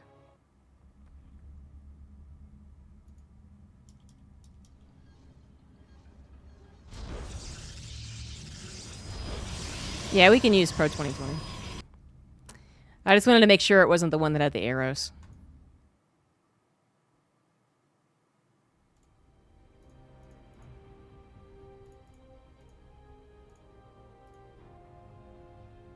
Oh, wait. I still have to double check. Stupid observer and replay observer interfaces being different. What the fuck is up with that? Just be the same for both, damn it. Oh, no. Okay, no. Nope. Not going to use this one. I absolutely hate the arrows. I think the arrows are the stupidest thing they added. Now, I think there is a newer overlay, which I have not bothered to grab, that took away the arrows again and gave numbers. But yeah, that's why I don't use Pro 2020. I knew there was a reason. Arrows instead of numerals for the income differential is just so questionable.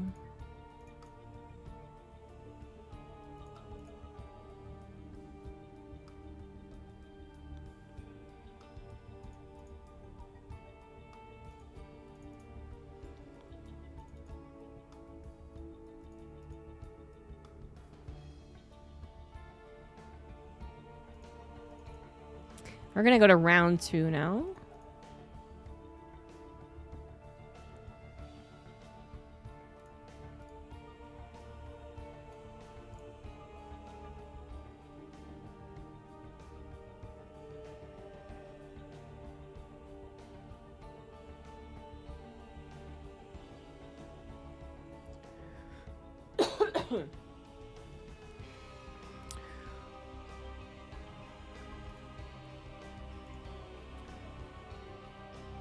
Okay, yeah.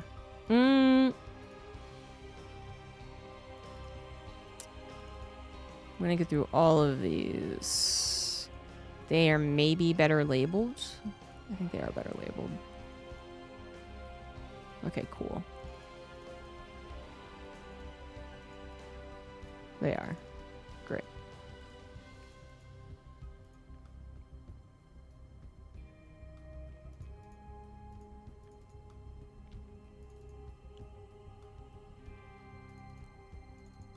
Which ones do I want to cast?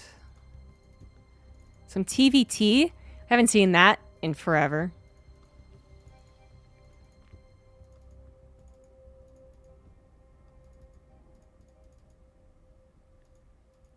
We also haven't seen SOS though.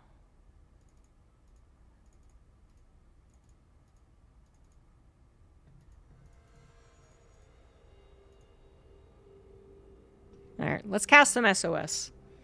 I don't know how good the games are going to be.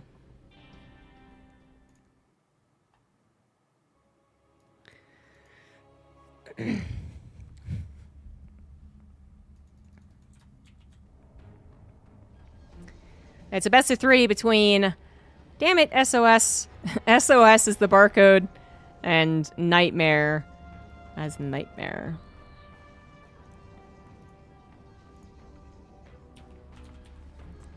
Can't believe you do this to me, SOS.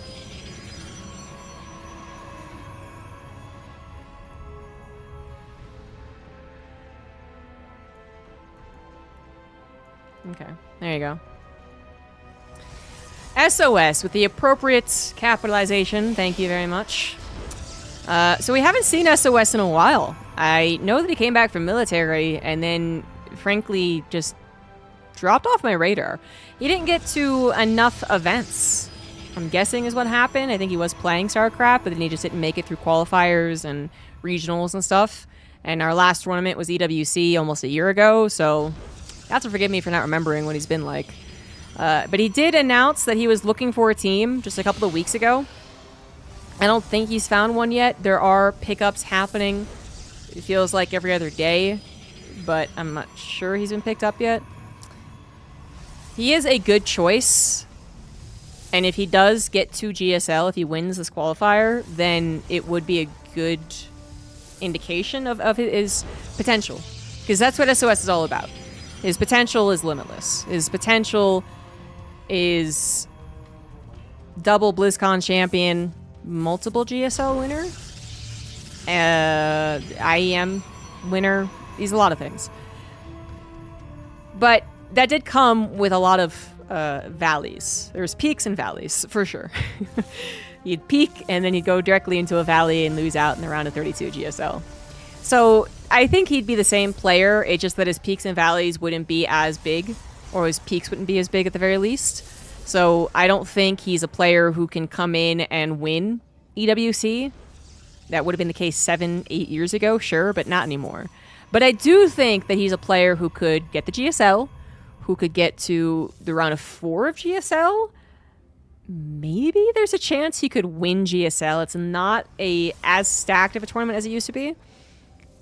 So there's the maybe. There's where I kind of draw the line, though. I think he could possibly win GSL, and I mean, if he does, then I guess that I'd have to reevaluate at that time. But I don't think he would do particularly well in EWC.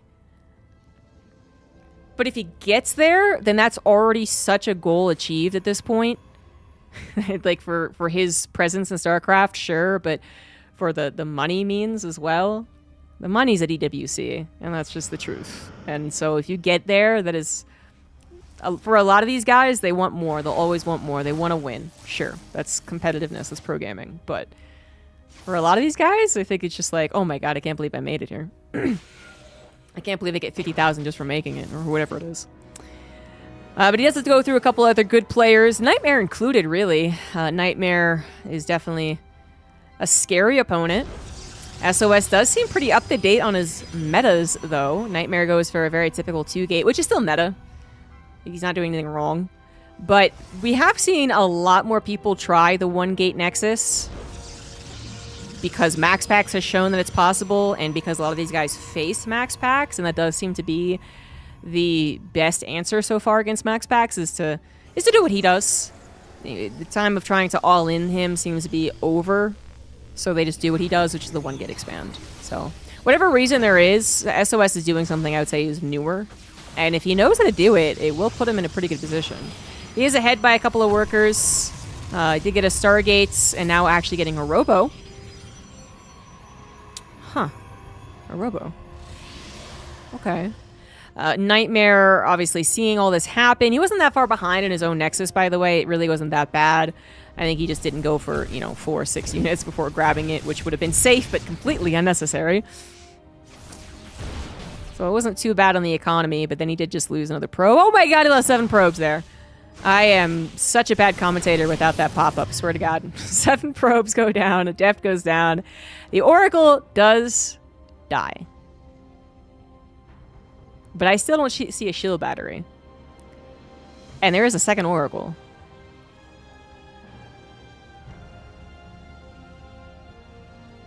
Stalkers will be in position, and it's one of those things where, yeah, technically you would be fine if you built 2 shield batteries, but then if you build a shield battery, the 2 oracles would still be alive, probably. And then they'd pierce through the shield battery anyway.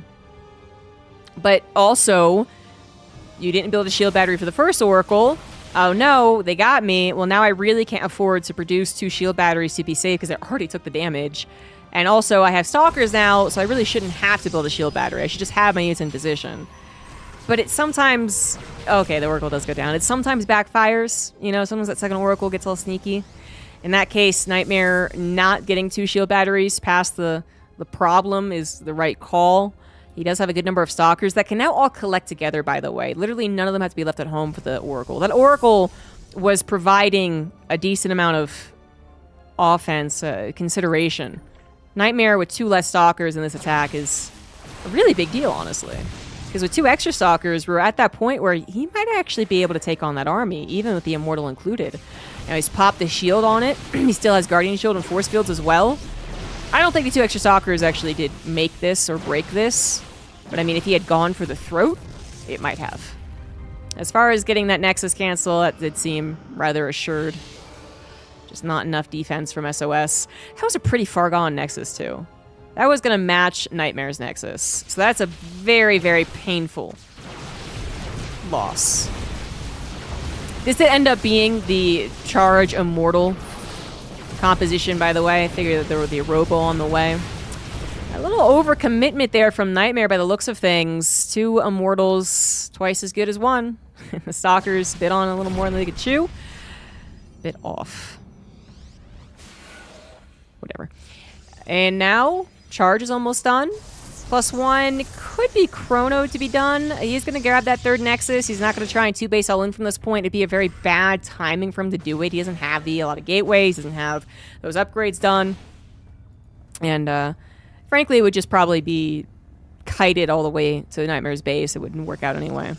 So now is not the time to push, but this is going to be Charge Immortal Archon. It's kind of funny. We got, like, this new opener with the 1-gate expands into a very old composition of Immortal Charge Archon.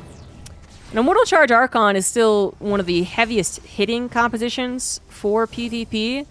It lacks the malleability, perhaps, of the Stalkers.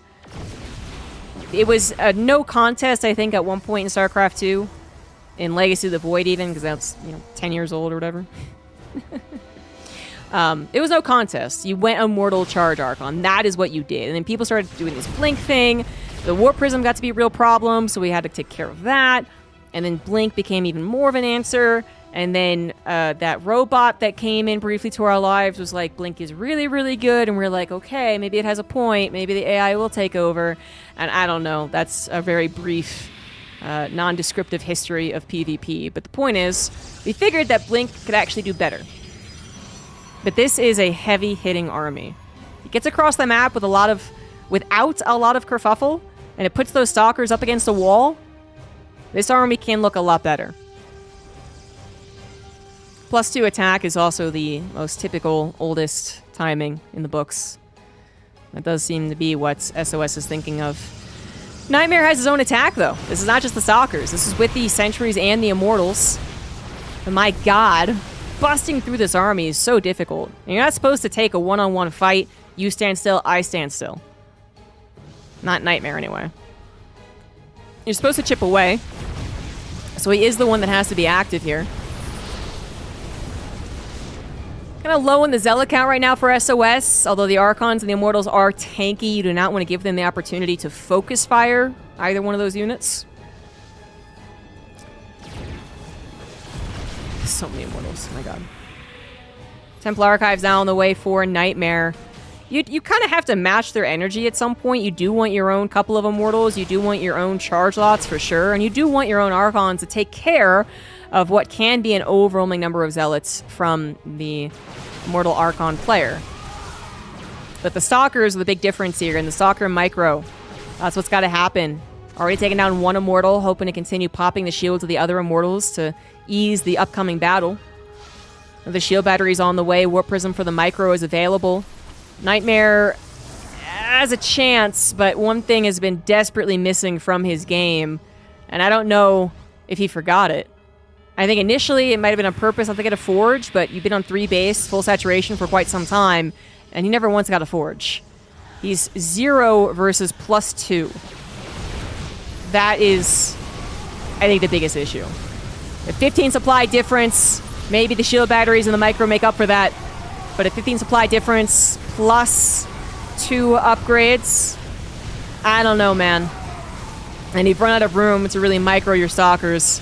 This was not a true battle. Nightmare had maybe 15 seconds to think he was surviving, but he wasn't killing anything either. And SOS just steamrolls the guy. GG. Yeah, that was not close.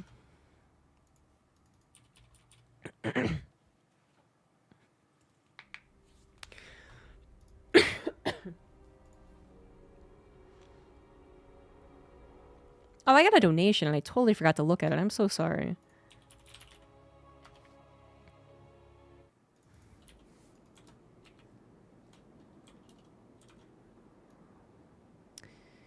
Mr. Chaz! Thank you for the $10. CG casting GSL, be still my beating hearts. You know, it's the one thing I never got to do in my career. I mean, I didn't cast an MLG either, technically, but that's okay. It's the one thing I really wanted, and I didn't do in my career. But the replays will be good enough.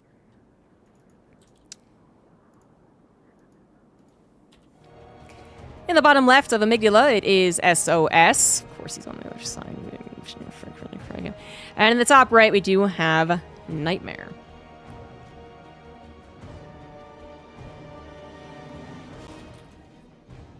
Who do I think is favored to win GSL Season 1? Ooh, that is a good question right now. The skill read is difficult for me right now. Not because I think I've lost the ability to read skill. Rather, I just don't cast the variety of players I used to. And the amount of players playing consistently and like everything, I think, is also going down as well. Well, you know, Cyril and Rainer, for instance, never played everything anyway. So there's always been players who were more of a question mark. They didn't play in literally everything, so that was always harder to read. You know, I don't know what SOS is.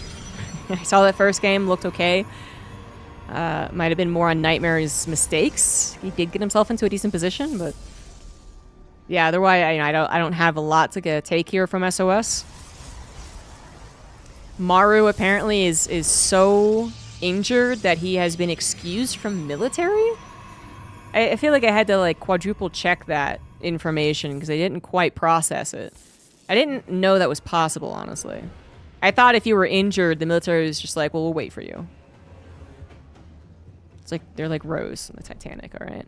They wake up in their dreams, and Maru has a fully healthy shoulder and is waiting for them at the top of the stairs. But apparently not. Apparently they're just like, oh, you're still injured? Okay, never mind, we don't need you. So, okay. But that doesn't mean he's injured. So, is he still as good as he was? I don't know.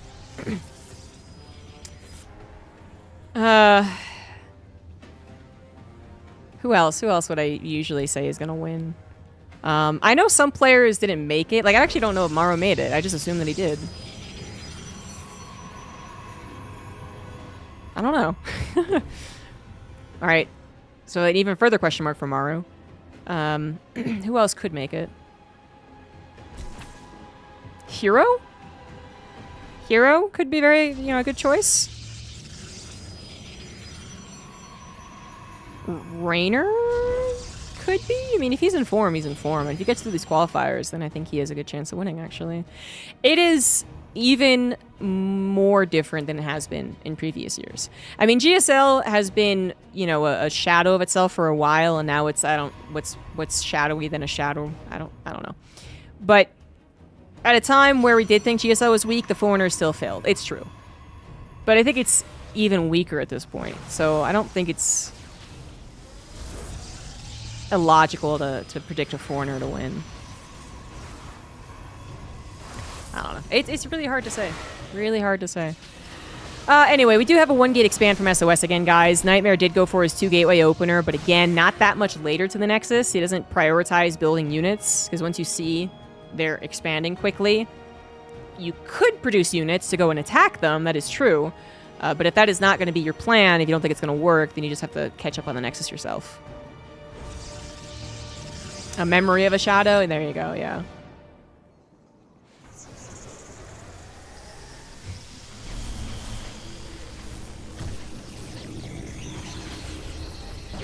Oracle from SOS. Once again, did he kill 7 probes this time? No, he did not. Only killing 2, but also surviving, so the double Oracle could be in play. It is not this game, though. That is very important for Nightmare to know. I can be late to that knowledge. Nightmare cannot. Dark Shrine, Dark Shrine, Dark Shrine. No. Dark Shrine. Apparently not, but it's also not using Blink, so I don't know what this is. He should be using the Twilight Council. There it is. Blink is on the way. Where can you watch this live? All right, so GSL qualifiers have never been live. Well, not really. There's been some streams, but the qualifiers have never really had a broadcast.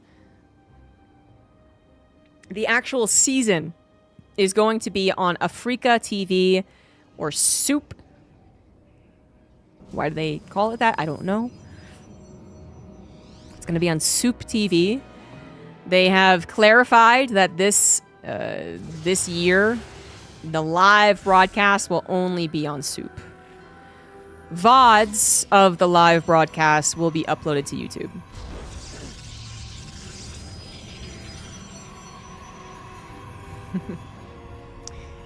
Their next is coming down real quick here for SOS. I'm not sure that's too different from last game, though. Big difference is the charge. But the Nexus was canceled for SOS, and that did seem like a pretty big blow. He recovered, apparently flawlessly. Hallucination from Nightmare is going to see a decent number of stalkers, so... It's still a Twilight Council. You still would have been concerned if he was going to go for charge again in Immortals, but you didn't see a Robo, so that would have lessened the chances of that. Could have maybe just missed it, of course, but he sees the stalkers, and at that point you can definitely put 2 and 2 together. They are going for Blink. Robo is coming down now for Nightmare. It could be slower. You know, SOS is holding off on the Robo. Usually this Robo... the Robo timing is for, I suppose, a couple different things. Obviously, if you are afraid of a Dark Shrine, get a Robo. But Dark Shrine isn't that popular nowadays. And then it can be for a couple extra Immortals, which can be a difference maker. And it does seem like kind of a stylistic thing. Some Protoss reliably get, let's say, 2 Immortals, and some really don't bother. And they really skip that Warp Prism 5 ever. And then it's hardly ever for a Warp Prism at this time, just because Blink is done, and a Warp Prism wouldn't last very long. So those are the reasons you would get it at whatever time that you do. This could be safe. This honestly could just be a safety Robo, because SOS... would absolutely go for a Dark Shrine. And it can be tricky to tell if there's a Dark Shrine, just because they think the actual things you can scout, if you just can't literally get your eyes on it, a little ambiguous sometimes. That does mean he's going to have an Observer, which could help later on, but SOS has had this Oracle alive. He's not been very active with it, because Blink is done, and it would be killed, but it is alive. It could get that Observer, for instance, need be, or it could just be used for stasis traps. Proxy Gateway is on the way here for SOS. He's got 7 gateways. 8th is on the way. 3 base. Not a whole lot of gas here. Nightmare went up to 4 gases. SOS literally on 2. Oh. Well, this is very dedicated. No technology. That Forge was basically a fake. Clever boy. Archon goes down immediately. Shield battery is already out of energy. And the Zealots are getting plenty of shot on those poor Stalkers trapped up against the Vespian Geyser. These Stalkers forced to flee. Archons are perfect for a situation like this. It's going to be an overwhelming number of Zealots, but the problem is Archon number is not high.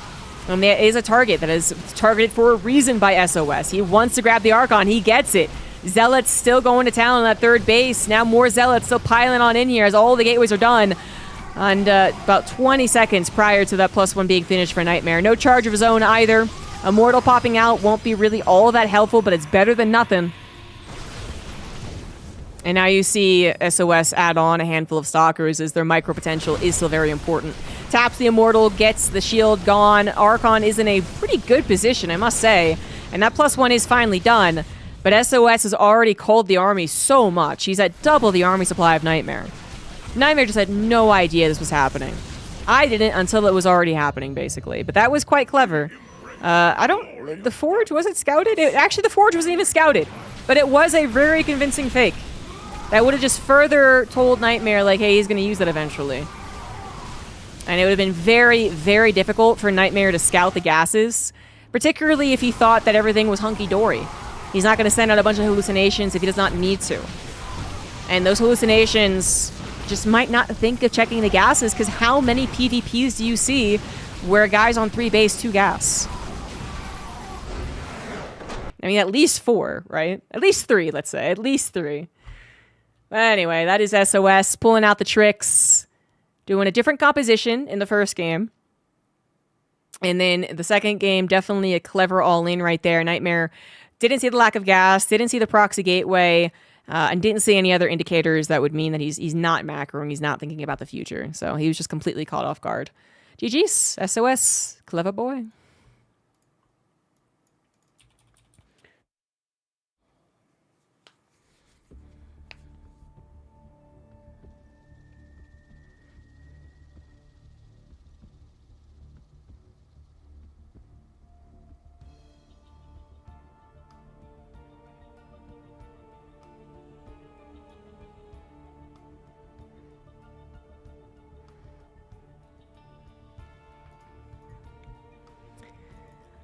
Oh, how long have we been streaming for? About 2 hours?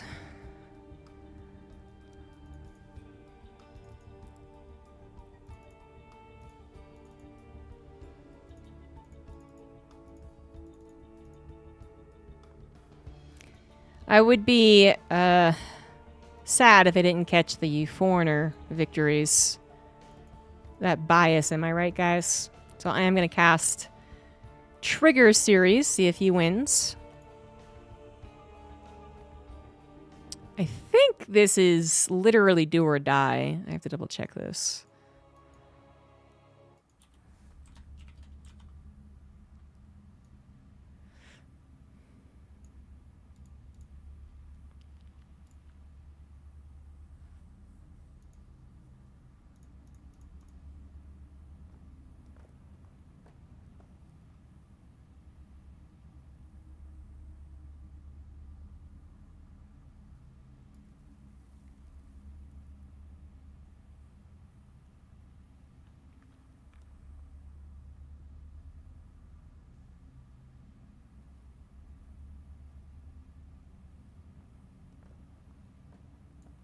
These brackets actually have me confused.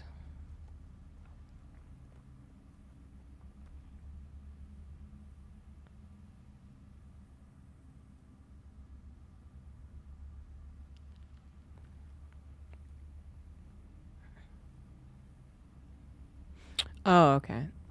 Okay, I got it now. I did it. I know what is at stake at this point. Now I can communicate successfully. We got ourselves a qualifying match for the GSL Season 1 of 2025. In the top right, it is Shin. And in the bottom left, it is Trigger. Up to this point, what has happened? Both of these guys advanced from the round 1 portion of this qualifier. They're now in the round 2. They actually met once already. Shin faced Trigger in the first round and lost. Shin then lost to Rogue. Spoiler alert, Rogue did qualify into GSL. Then Trigger in the lower bracket defeated Percival, and then he is now facing Shin. So this is it. Whoever loses here is not a part of GSL. The ultimate prize here... Okay, well, Shin... Come on, give me some time, dude. Shin goes for a block hatch. The ultimate prize, really, for these guys is the winning of GSL. And not in the old sense of that prize and that prestige. But rather because the winner will be able to go to EWC. Now, there's 2 seasons leading into EWC. So there is another chance for people to get through GSL. If that is how they think their chances will be the best to get to EWC. But keep in mind that there are other ways to get into EWC. For GSL, that's great. That was mostly for the Koreans, but obviously there was foreigners living in Korea, so they're going to give it a go. There's also online qualifiers for each region, plus a global qualifier. That'll just be online and probably like a somewhat formal broadcast. There's DreamHack Dallas, but you do have to physically attend to have that chance. There's the Bulgaria tournament, but the qualifiers have already happened. There are 2 wildcard spots right now, though. because 2 people backed out of the Bulgaria tournament. And then maybe something else that I'm forgetting, honestly. But there are other ways for almost everyone here to get to EWC. But GSL is GSL, and it is still perhaps a better chance for some of these guys who might perform better offline, right? They will be in studio compared to, like, the online qualifiers. But yeah, that took up the entire hatch block. Now, this was not probe pulled. Sorry, I do need to get rid of the SOS. That's my bad. This is trigger. This was not probe pulled, so that's why it actually finished. We saw some hatch blocks from Rogue early on. But a pylon block also interrupted Shin's attempted double expand after the fact. He did have his hatchery finish, though, and that's something that Trigger apparently was okay with happening because he could have pulled the probes. But he didn't pull the probes. He kept that mining about as high as you could, got the Zealot, and then just let it take its course, basically. And Shin, I thought, was building Lings at the natural. And to cancel it? No? So I don't know exactly what happened there. I guess it just hallucinated for a second. We do have the counter attack that is expected. This time with 2 Zealots, though, and 1 Adept. Oracle is on the way. Second Adept comes up, too. This is a little scary, actually, for Shin, who's going to have slow Lings for a while yet. He does have 12 of them, but they're going to have trouble. If they get a perfect surround, great, but that should never happen. The Adept's not going to tackle that. Yeah, Trigger and SOS playing Archon mode. No fair. Now, this is just Trigger versus Shin. Unfortunately, Trigger does stay around a little too long with his Adepts. Speed was done. I think he knew Speed was going to finish. It was about the Oracle timing. He thought the Oracle was going to arrive in time to help his Adepts. So he planned on having a little more pressure on the front lines, and that just failed right there. That kind of sucks. The Zealots do make it back home in time to wall. That's quite important, because as 8 Lings getting into the main or natural would have been very annoying. Third Oracle is on the way, so we are delaying the Twilight Council most likely by that amount, but we'll have fast triple Oracle. Shin is an aggressive Zerg, and to talk about it once again in the PvZ, the Zerg players are currently the ones feeling obligated to all in. They do not have a lot of hope in mid to late game PvZ, so they're saying, F it, we're just going to go for an all in. Shin was already a more aggressive Zerg player. Basically, all the Koreans are more aggressive. I would say Solar was the odd man out for a time, but even he's doing nothing but all-ins at this point. So yeah, it's just now every Zerg's aggressive. So some might be better than others because of their history, but all of them have practiced it. They're all very good players.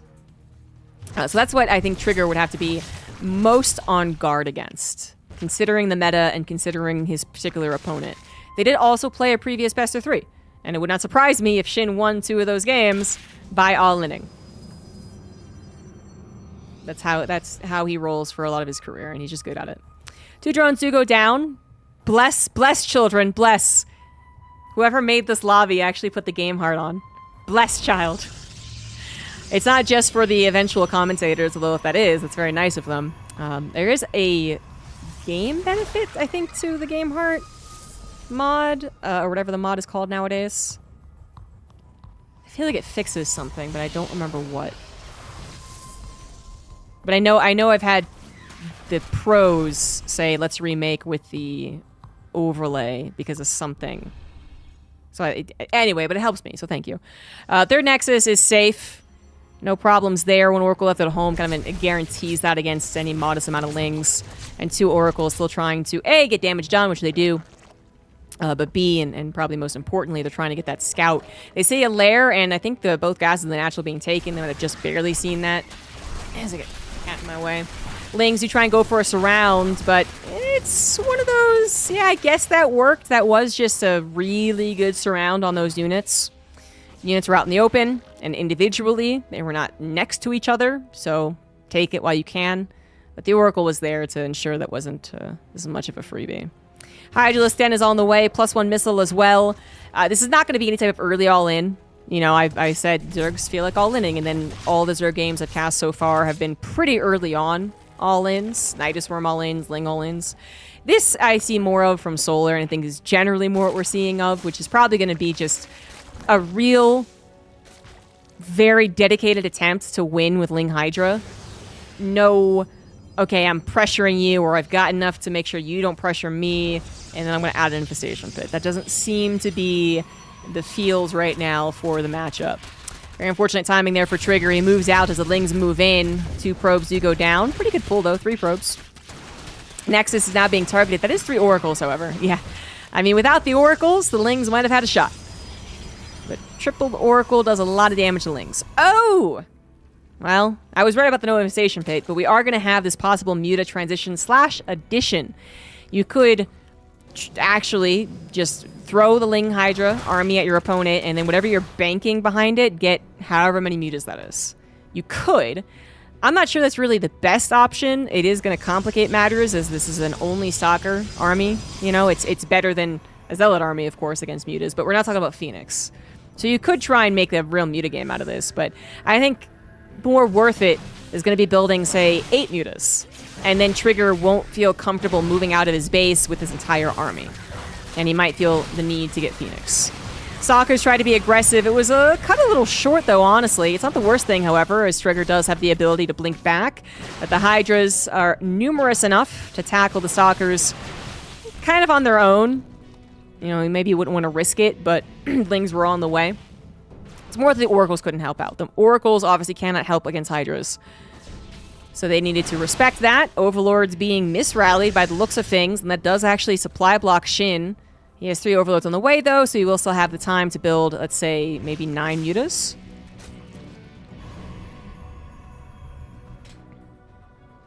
And then with a +1 missile, there you have it. That really screams dedication to Mutas. I mean, I don't mind it. I'm not because of the Mutas. I'm because Trigger is once again out of position. He does not seem to have much luck here, but he's also not giving himself better chances at getting lucky. Because his Oracles are so busy trying to help defend that they are not exactly doing a lot of scouting. And, you know, they just run over Hydras for 1 second and they're dead too. So there's just not a lot of ways for Trigger to see the incoming attack. He's a little blind on this map currently. Not enough stasis traps put down in preparation. So, and they're out of juice, and he might not want to recharge that. He probably wants to recharge the Storm. Immortal on the front line's not particularly helpful, but it's better than nothing. That's how I always describe the Immortal versus any units besides Roaches, Stalkers, Ultras, Marauders. It's there. 8 Mutas, or sorry, 8 probes do go down to the Mutas. That's actually not that bad, though. I feel like when you do get the surprise Mutas, Trigger did not scout the Spire or the gases or the presence. I do think worse outcomes are possible.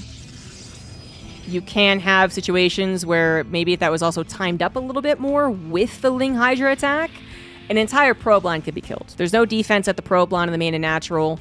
You're a little distracted for, let's say, 10 seconds, and suddenly your entire probe line is killed.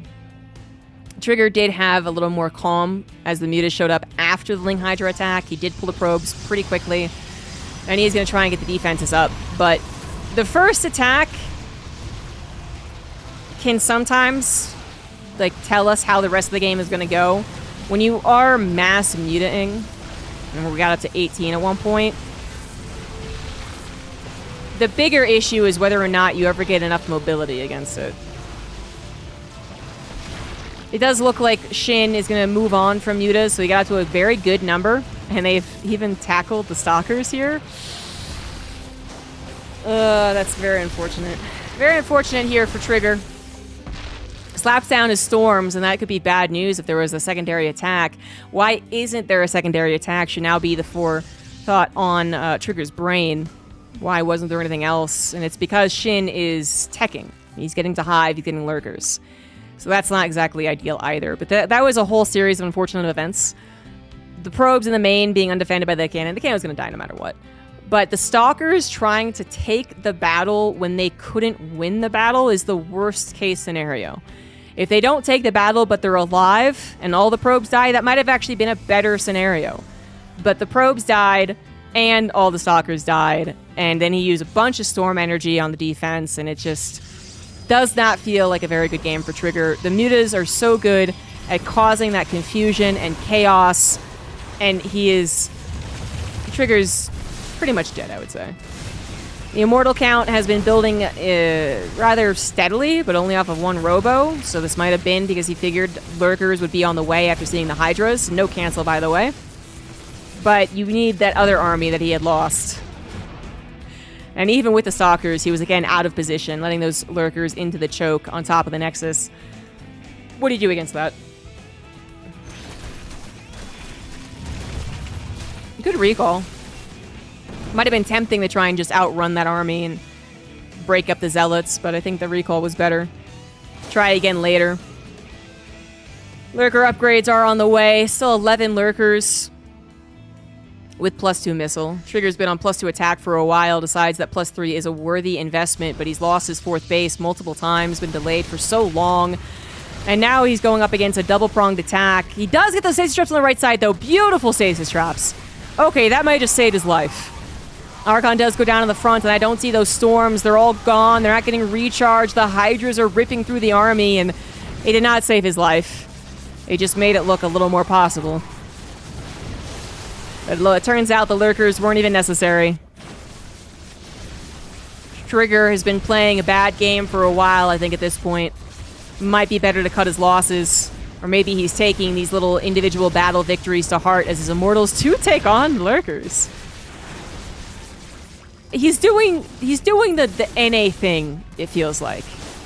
I feel like NA players have a history of being the guys who they kind of just mess up too much, but then they show what they could do if they didn't mess up initially. And you're like, oh, well, you know, just do that then. Just do that first. But no, it's too late. He had already taken so much damage. And then there was some brilliant things, like the stasis traps. They were supposed to be doing that. The entire game, they're supposed to be doing that. The stalkers were supposed to tackle the mutas far more cost efficiently. He was supposed to have the stasis traps and the oracles more active so he could see all of these incoming multiple attacks. And he was supposed to have a little more comfort on his 4th base being up the entire time so that he could get a zealot run by. And nothing ever worked the way it should. Shin, doing a great job actually playing, I want to say older style of Zerg. He didn't just all in. He did not just all in. I 100% thought that was going to be just a Ling Hydra all in. The mutas were going to be some thorn in the side and then back to Ling Hydra all in. He didn't do it. So there's still some hope, but it's also a much easier game when you do kill all those probes of mutas. So Shin goes up 1-0 and Trigger is on his last life. Oh, because he had a fleet beacon on the way? No, I don't think he was going for a mothership. I don't think he could go for the mothership first anyway. He was trying to go into the next stage of PvZ. You know, you do want to get your capital ships. But I don't know if he would have gone mothership first.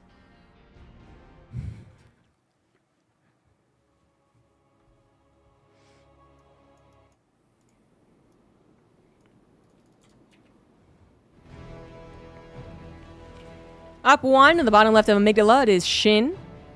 And on the top right, we do have Basilisk's Trigger. I believe Shin was picked up by Weibo Gaming, I think. Weibo? Weibo? I think that was a pickup in the last 2 weeks. And that is my guess as to the WBG clan. A lot of the teams are... StarCraft players are almost on sale. I know that's really derogatory, but they're lone players who can still win championships and give you the same amount of team club championship support as paying, you know, for 5 guys or 6 guys or 3 guys or whatever the esport exists. So StarCraft's always gonna, if it's at DWC, it's always gonna be that really nice pickup for teams. They're gonna be limited contracts, but they're still contracts. And I have a feeling, I don't know for sure, but I have a feeling even those limited contracts are better than long-term contracts of other teams throughout StarCraft's history. Obviously, in the beginning, there was a lot of money just being thrown around left, right, and center, and it was kind of comical, and then a bunch of people didn't even pay out that money, and it was terrible, and then we had more stability and people still interested. And then for the last, let's say, decade, we've had mostly any big teams be just from die-hard StarCraft fans who happen to own a very successful company. And a lot of the so-called, like, established esports teams who have big names in other esports have not bothered with StarCraft. EWC did change that. That was definitely one of the more successful things that they've done. And just to put it in numbers, I'm not saying these are the numbers, as we watch them both do typical stuff. Shin's hatch block was denied, so he did waste a drone there. But just to give you an example of numbers, I would actually guess that some team that wasn't one of these big sponsor teams like a Shopify or a Basilisk might have given $500 a month for a full year. Not enough to make your life, not to make a living off of, right? There's other things you'd have to do. But it is a year. So let's say that has existed. An EWC team, like what teams have been brought to StarCraft because of EWC. So like a Vitality, oh my god, a Virtus Pro, just pick someone up. Obviously Team Falcons came to existence. These other teams, right? They might pay $3,000 a month for 3 months or something. That would not shock me. I have no idea if this is the case. Do not quote me on any of these numbers or any of these scenarios. But it would not surprise me if that was the situation. So it's still not like I'm rich, I'm out of here. Goodbye, pores. It's not that amount of money. But it is still pretty damn good for a lot of these guys. One day I'm going to be rich enough, and the first thing I'm going to do is get on stream and say, goodbye, pores, and then leave you all. One day. Just kidding. Please don't hate me. A couple of lings are on the way. That's not surprising. Although, 12 lings for what is... Oh, 3 adepts. Okay. Yeah, 2 adepts are on the front lines. I was looking for them on the minimap. They are on the front lines. You do need to take care of them. But this time around... So, Trigger's game... I totally forgot. It started off bad, didn't it? Trigger's game started off with him trying to 2 adept pressure with an Oracle, and then his 2 adepts got killed before the Oracle showed up. That was already a painful start. And it wasn't the make it or break it moment of the game. But it kind of set the tone, apparently, because the rest of the game was just one almost ready but not quite failure after another. Oracle gets in for the scout, just really wants to double check like the gas mining, and the gas, I guess, has already been mined. If it could see like a Roachborn back there, that would have been great. But right now it's not seeing anything suspicious. Drones are being built. Trigger goes for the 3rd Nexus. Forge and a Robo, actually, after his single Oracle.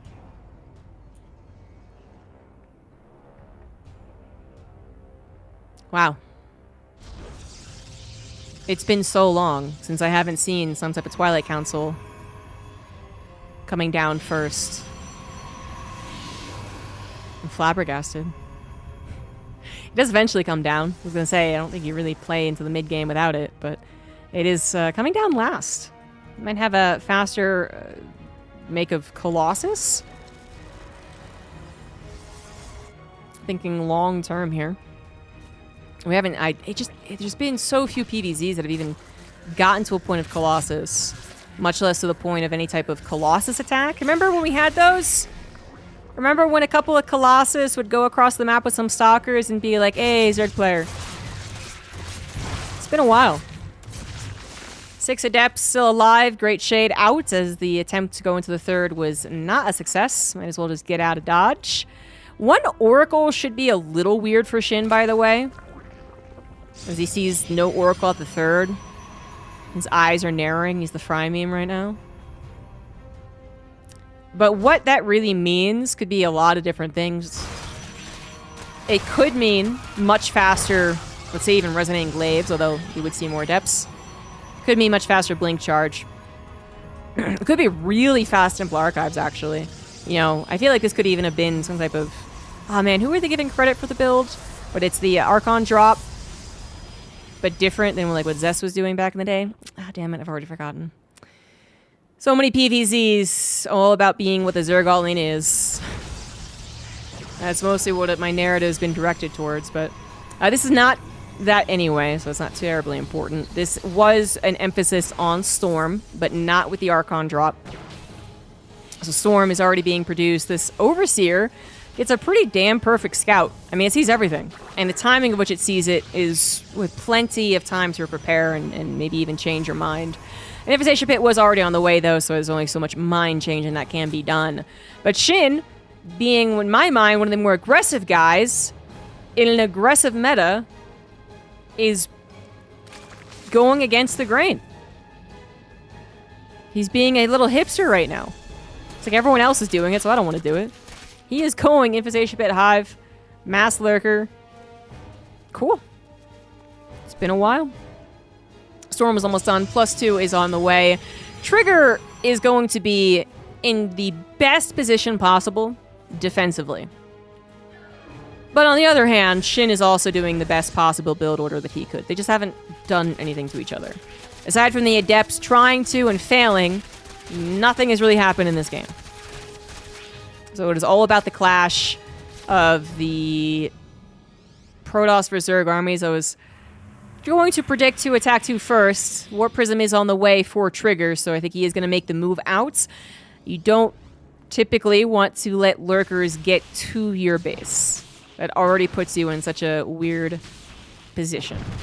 So if you can get out on the map comfortably, you can start pressuring, and hopefully you can stall out the Lurkers. The Lurker counts will grow. I don't think Shin is going to die, but I'm going to say, he really doesn't have a lot here. Shin at 77 drones now, but he only just got to 4 base saturation relatively recently. So he's really not, you know, hyper economized into hyper armonized. That's a word, shut up. Like you would maybe have expected. I looked at the 4th base and I saw him still droning and I was like, okay. It didn't really occur to me just that was not... That was really not the best economy for the longest time. I mean, obviously it's good, it's fine, but this isn't some extreme to extreme situation. And in fact, it was kind of caught in the middle. We were kind of still building our economy, and we were kind of still building our technology, and we were kind of still building our army. And Trigger's move out was very confident and very on point. Just gets an easy kill in the 3rd. 5th base is on the way at the gold, so Shin is back up to 4 bases, and his 75 drones will be more than enough for this, with the gold as well. But he definitely took just a straight-up loss right there, as Trigger remains untouched back at home. 4 bases for him, 68 probes. Might want to add a few more, actually. I guess not. He is going to have to start transferring the probes, and he does go for the mothership first here. This is a far more comfortable game than the last. He has been pretty much able to do his, like, almost build order practice at this point. Getting a little more chaotic now, however. Didn't realize the army was coming up the left side, but already a lot of the Zerg army either killed or injured. Will it get the Nexus? No, it will not. It will absolutely not. And now Shin's going to be completely surrounded. Oh, my God. Shin. I think he felt a little desperate after the last engagement, the loss of his 4th base. He really wanted to get some revenge. In the last game, he also was able to maneuver around the map with no repercussions. He always caught Trigger by surprise. And while he did catch him by surprise at that point, yeah, sure, it was when the army was pretty perfectly positioned. Just enough army to really stop the, you know, snipe on the Nexus. And then the rest of the army was able to get that surround. And now it's just cleanup duty. And this was a game of nothing almost. Not much happened. And then when it did happen, it was entirely in Trigger's favor. And I just gotta imagine it's because Shin did not maximize his drone production when given the opportunity. I should have been paying closer attention.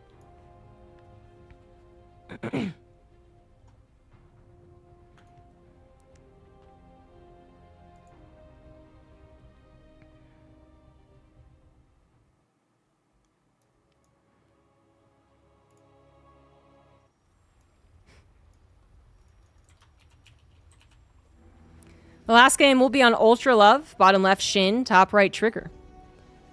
Where did Shin go wrong? I could bring up the replay and probably analyze it a little deeper, but almost for certain it was the lack of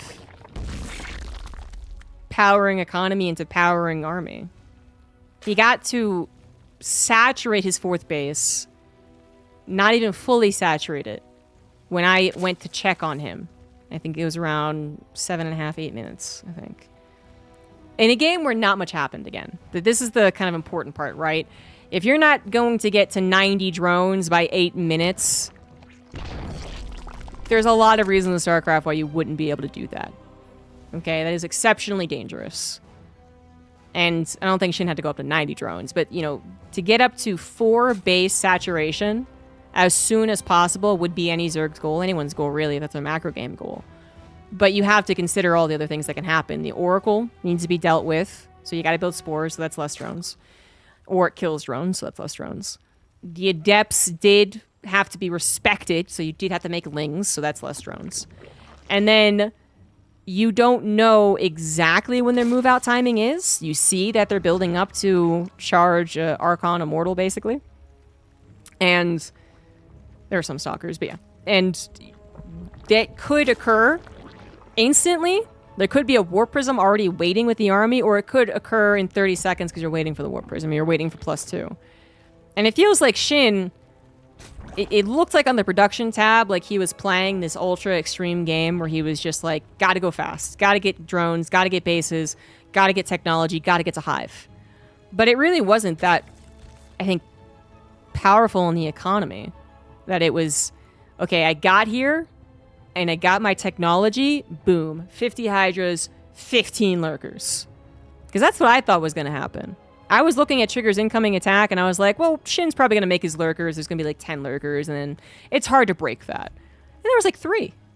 And they weren't even quite prepared. And then I don't think Shin actually got above Trigger's supply. Which is really bad. And even when you're going for a more cost-efficient, kind of bulkier army, like a Lurker army, that's usually pretty bad in ZVP. And he might have been able to turtle and recover from that 4th base snipe. Because he didn't give away too many units trying to defend it, right? Like, he maybe could have recovered and just tried to turtle out into a long game. But going back to what I was talking about earlier, Zerg players don't want to play a long game versus Protoss. Especially a Protoss who has been super, super comfy back at home. 3 base saturation, comfortably getting to a 4th. Easily getting to their fleet beacons. They haven't traded any units. And getting to a mothership in Tempest and whatever. Zerg players don't want to match that. So I think there was that. And then also Shin maybe was a little eager to get return damage done. So he moves out with what actually is a very small army. And gets punished for it. Gets punished because Trigger was able to get the surround. Frankly, just Trigger was able to catch up to the army. The surround made it the easiest fight ever. I think Trigger's army was powerful enough that it could have also contested Shin's if they had just matched up face to face. It does make for a very surprisingly not cool game, I guess. Where you're just like, well, there's going to be fireworks eventually, guys. And the fireworks finally happen, and it's very pitiful fireworks.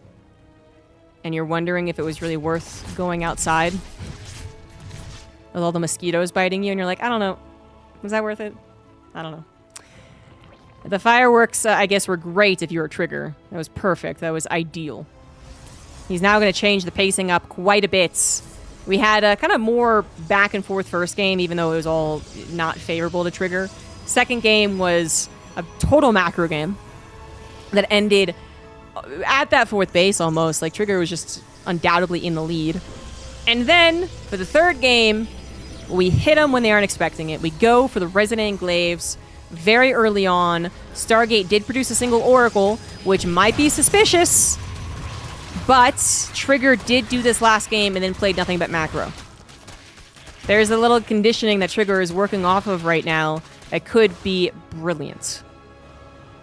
+1 melee on the way for Shin. He might be anticipating a Stalker opener. Some aggression with the Stalker, similar to the first game, I believe. Second game wasn't really about that at all. He changes it. Okay. Changed it to +1 missile. It could have been a mistake. He might not have meant to get +1 melee. In fact, I'm thinking it was just a mistake. So, okay. But the point is, he doesn't know it's Resonant Enclaves. Whether it's +1 melee or +1 missile, neither one would have been done in time. But now he sees Adepts running across the map. That's a pretty early scout as far as things go. Wall is available in the Credits natural. received. Gonna wait as Thank long as you for the possible to get those monetary units on the front line, but don't wait too long. Okay, he's good. Thanks Adepts for gonna be all you do denied. for SC2. Adepts do not shade, of course. They're just going to try and tackle the units that they see right here. Queen does get injured. Oracle wants to help, but the Queens are too good. Adepts aren't breaking through the defense right now, but they are killing the Lings. Meaning Shin has to make more Lings, or the Roaches that he's making currently as well, to continue beating this back. And that means that he's not building drones. He's at 51 drones. That's fine. Certainly better than losing 20. But it's one of those games where the Adepts aren't really willing to sacrifice too many of their lives. They know they're not going to get the super powerful drone kill number, but they are still being useful. Spine Crawler at the third base does help out here, but it is an extra drone that some other Zergs would not use for a Spine Crawler. 3 drones do go down. Oracle's still alive. 2 Adepts somehow sneak into the natural and get maybe 2 more drones. Finally, the Adepts are dead. But they took down a lot of Lings, they took a lot of time, and they did get at least some drones. Overall, you can see that it's not exactly favorable to the Protoss, gas being such a rare resource. Kind of add it all together, it's not the best. The Oracle did die is one of the reasons that gas is so high in the loss. But it spent a lot of time. That is time that Shin is not building those drones, not that he was planning on it apparently. He is going for an all-in. He's not getting into the flow state. He's not injecting. He's not creep spreading. Maybe the creep would have been a little bit farther out. The Queens get there a little bit faster. And Trigger did buy time to replace his own army. Oh my god, I think he just canceled a static defense. That was not the thing to do right there. Good force fields, though. Holy hell, good force fields. Those force fields might have just saved his life. Those force fields don't come down. The Ravagers... Well, there's only one Ravager, actually. And he would have plenty extra force fields. They bought him so much extra time. Shin thought he would be able to blitz on top of the army, gets denied that blitz opportunity, still has a bit of a scary army, but it's bleeding out. The Queen's not involved. The Roaches kind of apart from the Lings and apart from the Ravagers. Everything's coming in piecemeal here. Warp Prism Micro is still very important, however. Shield Battery number 2 prepared on the right side. And we got the army spread out as much as possible for Trigger. More Warpins coming in as he is 3-base saturated. He will have plenty of income and production as long as he's holding this third base, and it kind of looks like he is. The DPS just simply is not there for Shin. His Lings are not high enough in number to get surrounds. His Queens do not actually deal a lot of damage, and the Roach number has dwindled. Shin's all-in is going to fail. And I do blame those force fields. Those force fields bought an incredibly crucial extra 10 seconds.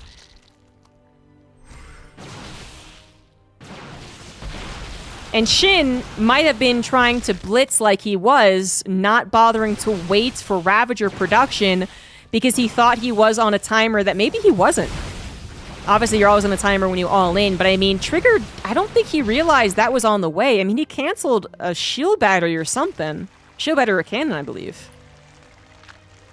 So that to me says that Trigger did not realize it, and if Shin had waited an extra 10 seconds, would he have had Ravagers to break the force fields to complete the surround on the Protoss army that was completely unaware? And a surround of that army forces the blink back, but then the sentries and the immortal are left unguarded. It's much messier. Shin's in a lot of trouble, man. He bet his GSL on that attack. Fourth base on the way, not a pretty sign. Shin still only at 54 drones. He did replace some drones. Hostile forces detected. But just to let him sustain the all-in a little bit more. Thank you, Livy, for the big raid. Welcome, guys. Shin's in trouble. Trigger on the verge of entering into the GSL. +1 melee not done. +1 missile has been done for a while, but that just did not impact the fight enough. Now even on upgrades. Trying to swarm the army at this point. Trigger forced to micro back, saves the immortals as he blinks the stalkers back after. And the Ling number has already been depleted. The Roaches and Ravagers left over, right for the picking. Easy blink forward right there. And that is going to be it. GG. Trigger gets revenge.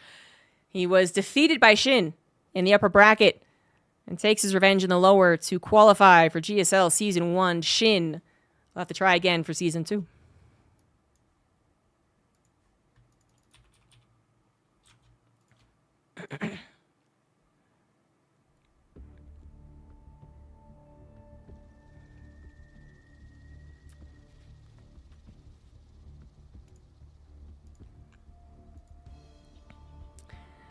Hello, Raiders.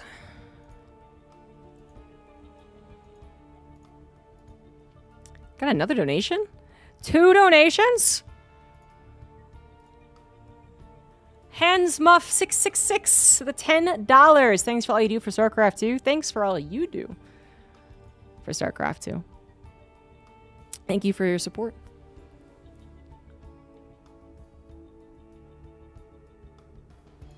Hi, Apollo.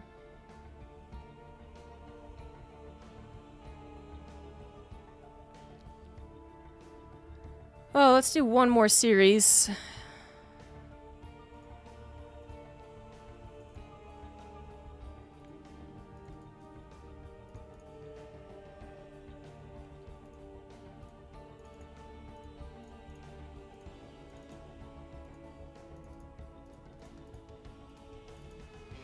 Let's do a Maru game.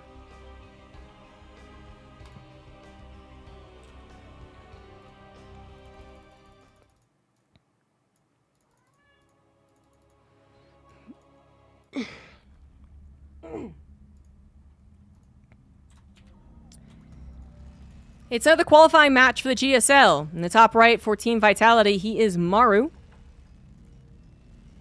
And in the bottom left, I don't think he has a team. It is Gumiho. Trying to think. I gotta search. Is he on a team? He is on no team. He was on Cloud9 for last year, and they did let him go. Probably that limited contract for EWC. And since then, he has not been picked up again. I wonder if he made a tweet. Usually I retweet when they ask for a team, but I haven't seen it from Gumiho. Maybe he's already in talks with Cloud9 again or something. Why not, right?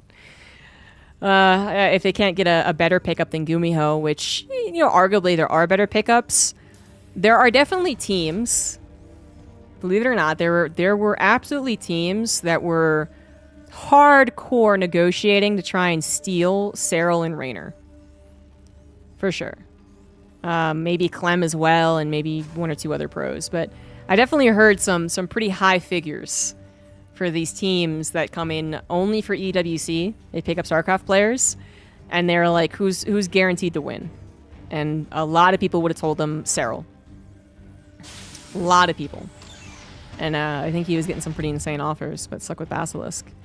Anyway, Gumiho is still a pretty good pickup. Gumiho is still good to get to GSL. He might win here.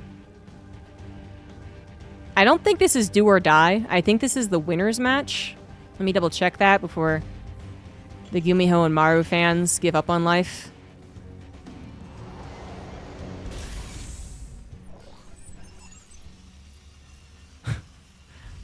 This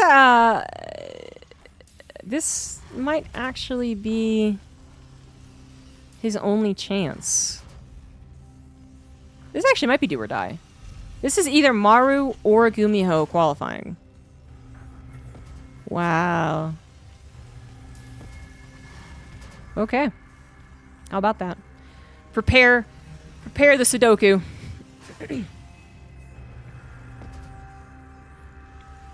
Yeah.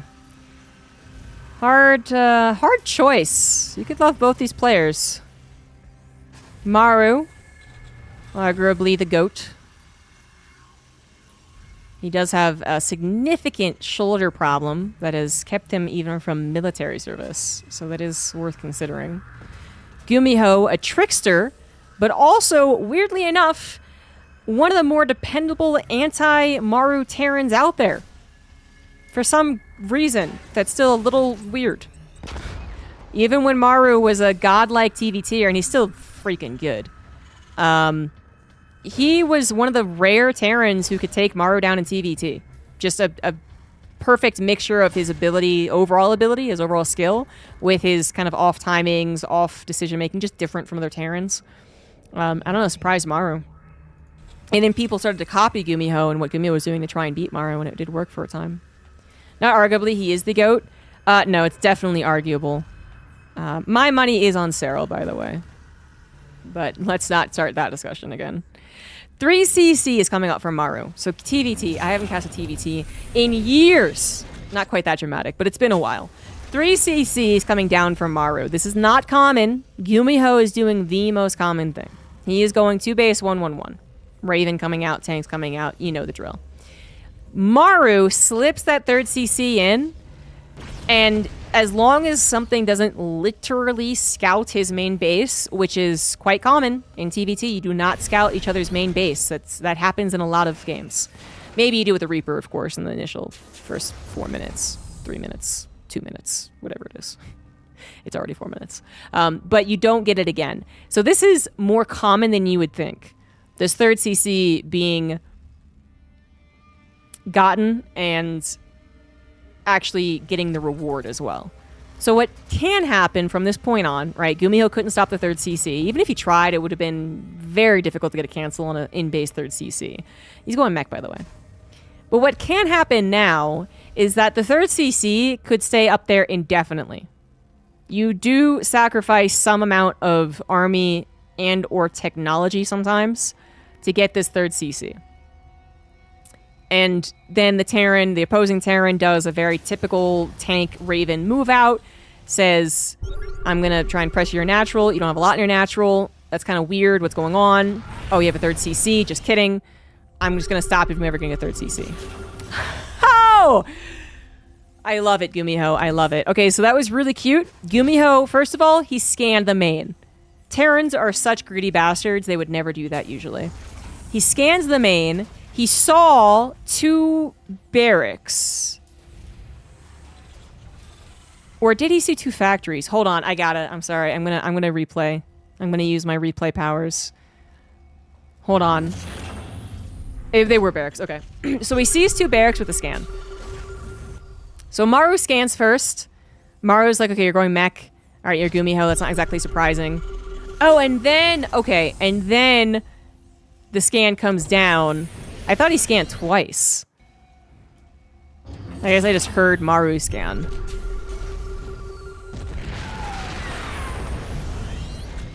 Wow, okay, so that's what happened. I'm glad I double-checked. So, Gumiho goes mech. Maru scans the mech and goes, I don't want to play bio against that. That sounds like a terrible time. Goes into mech. Gumiho is like, well, I'm detected, so I need to see what you're doing as well. And he does get the scan actually after barracks cancel, so he does see the factory. So I thought he double scanned. I thought he saw the barracks and then thought, oh, maybe Maru canceled them. And then double scan, which would have been so unheard of and like cheeky, I guess. Because there's a chance that he could have seen like just more barracks, right? But no, that wasn't what happened. Maru scans, sees mech, wants to go mech himself. Gumiho scans, sees mech. We got a good old mech versus mech game. 4th CC is already on the way for Maru, but is also already on the way for Gumiho on location. He is more confident here. Gumiho... Oh, wait, no. Oh, yeah, that's crazy. That's his 3rd. Oh, my God. That's funny. Okay, so Maru is literally a command center almost 2 up his opponent. That's kind of insane. But he's got to have something missing. He's got 3CC lickety-split working on his 4th as Gumiho works on his 3rd. Maru, what don't you have? He does not have 4 Vikings. He does not have 5 tanks. He's got 0 Vikings and 2 tanks. But he does have double the Raven count. Interference Matrix was researched for Maru as well. That could be big. Turrets come down. Plenty for each of them. And the turrets are still king. An Interference Matrix could have been used, and that would have been effective as well. But auto turrets were the game plan there. Auto turrets, they have high threat. They will get the tanks to target them if they are not in the dead zone. They do high damage as well, so they'll just burst through all that. And the only response is either a surplus of units on your side or your own auto turrets, which you have half of. Maru's Raven plan has worked out quite well. Gumiho needed that attack to do something, because he is comically behind at this point. 4th CC, down location for Maru. Gumiho's 4th has to be cancelled. SCV is not going to be able to escape. Well, they shouldn't have anyway from the aliens. Not the biggest of problems, I suppose. Good old-fashioned base trade is now the goal. Gumiho's Vikings wanted to play a bigger part than they did in that last engagement. They were supposed to find the Ravens and bully them back away from ever planting those turrets down. And, Maru blitzed. Ravens are better at blitzing. Vikings are better at long, sustained battles. Maru's speed works out, and there is no defense for Gumiho back at home.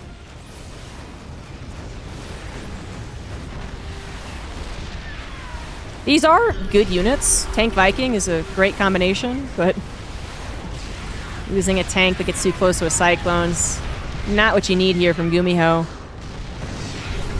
What Gumiho doesn't know is that there's a 4th CC on location. He might have seen the 4th CC building. No, he didn't. He didn't get anywhere close, did he?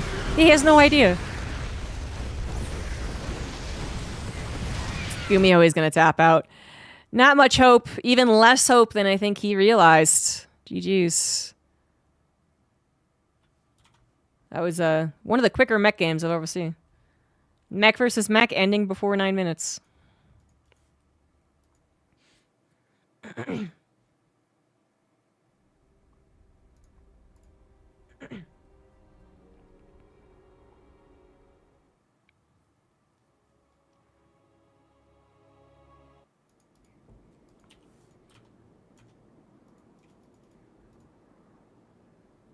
Maru and Gumiho are qualified. This is for seeding.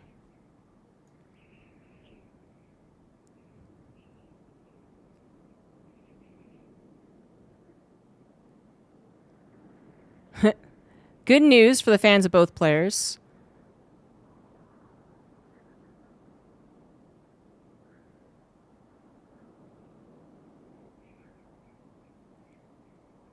I'm confused as to where that appears on Wikipedia.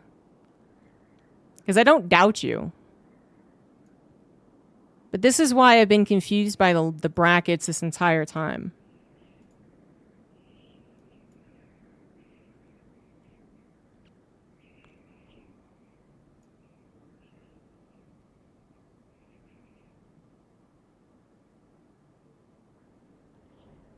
Oh, I did miss it. 3rd and 4th place players advance to the main event, Group Stage 1. There you go.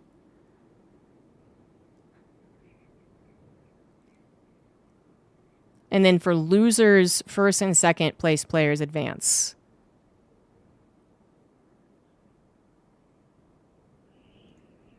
So Shin and Trigger were just playing for placement.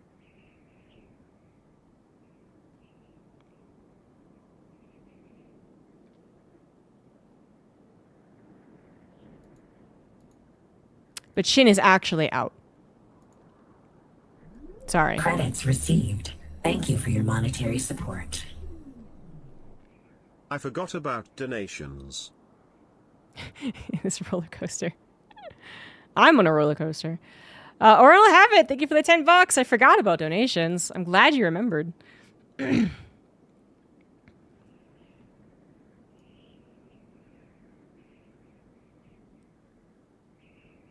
So if you went to the winners bracket,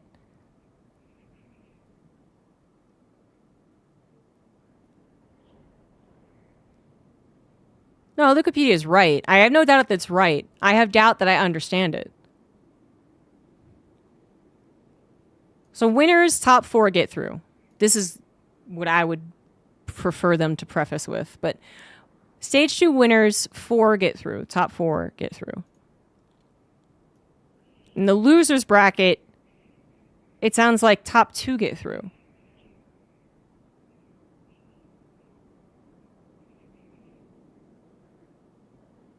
But that's 1 from winners and 1 from losers from losers. That's what I was confused about. Okay, I got it now. I got it.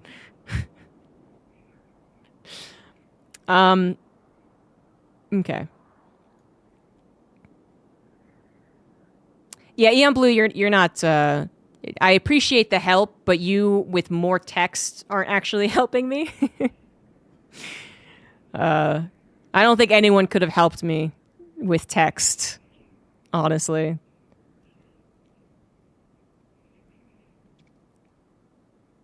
Wikipedia is just like they never wrote anything wrong. It's just the like for instance, usually in a lot of brackets, usually you can just go to a bracket and it'll say like qualified, right? Or two group stage or whatever it says, right? On the bracket for GSL, it says qualifying match and then to group stage 2, right? But there's no mention of group stage 1 or that they qualified for the first set of brackets. Yeah, so it's, you know, I don't want to spoil what ends up happening here, even if it's only for placement, so I'll just scroll down.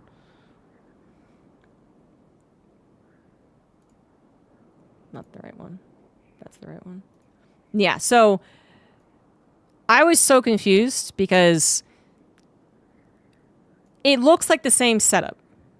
Right? It looks like the same setup between the winners and losers bracket, qualifying match into qualified or group stage. And this doesn't say qualified or to group stage 1.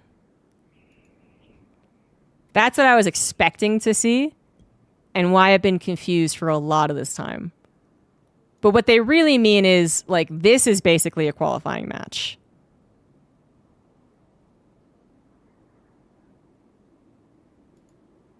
No. ChatGPT, why? But now I totally got it. I only sort of got it for the first 3 hours of this stream. Stupid ChatGPT. I don't even want you on my sidebar. It was one of those things where Firefox was like, do you want this? And I was just clicking around, so I accidentally said yes. And it's like, great, you have it forever. Well, I don't know how to get rid of it.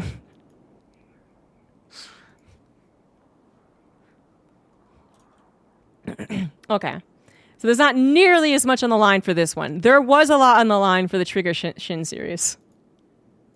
I should have just asked ChatGPT to explain it to me. You're right. No, Eon Blue is doing an admirable job trying to via text. It's just, I don't think text helps in that situation. But anyway, Wikipedia, it usually does good, so I'm not going to hold it against them. You still don't understand. It's because it's like double. It's like double elimination. Double. Because like there's a stage 1 and a stage 2, so it's double. That's the first double, stage 1 and stage 2. And then there's winners double, and then there's losers double, and then the winners double gets 4, and the losers double gets 2. Big brain.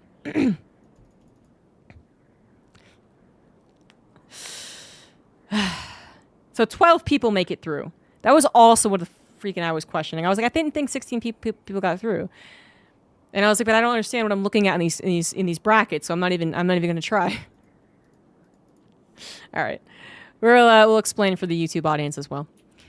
All right, welcome back, guys. We got game 2, Maru versus Gumiho.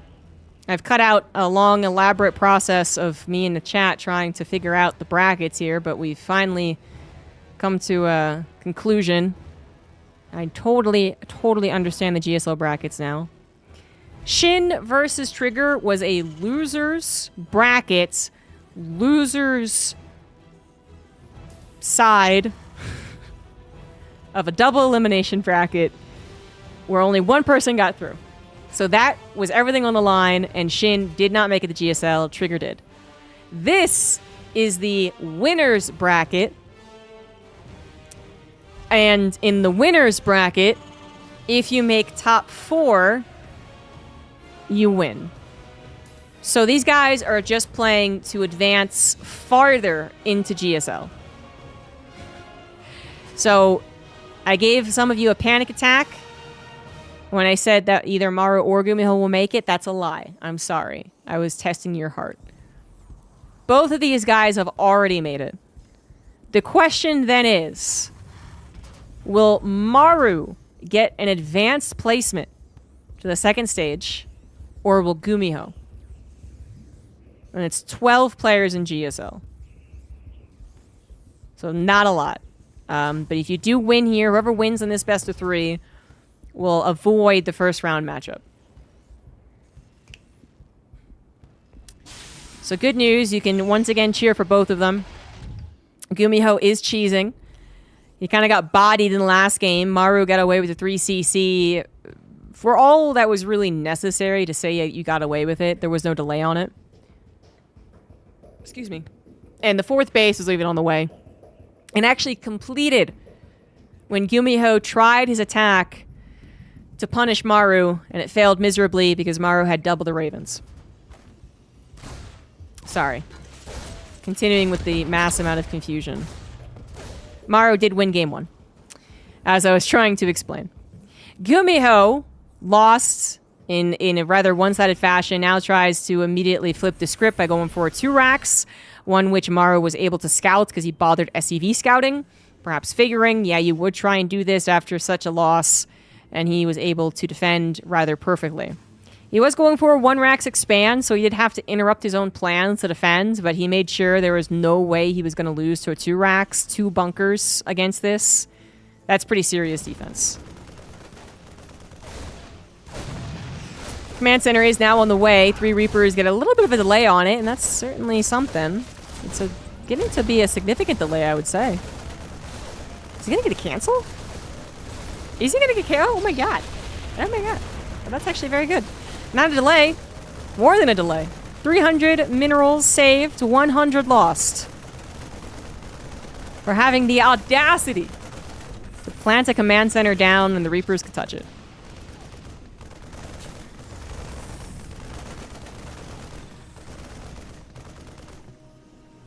Yeah. Because it's around, it's 12 players, but then that means that there are 4 players who are kind of like in a round of 16, but like a very large... Yes. They're playing to get into the round of 8. Whoever wins this gets into the round of 8. Whoever loses this has to play out the round of 12. Yeah. Clear as mud, exactly. 2 racks was not going to be successful until I think the command center cancel. 4 Reapers still alive means that there's a backstab opportunity as well, so Maru is not going to get a chance for any revenge.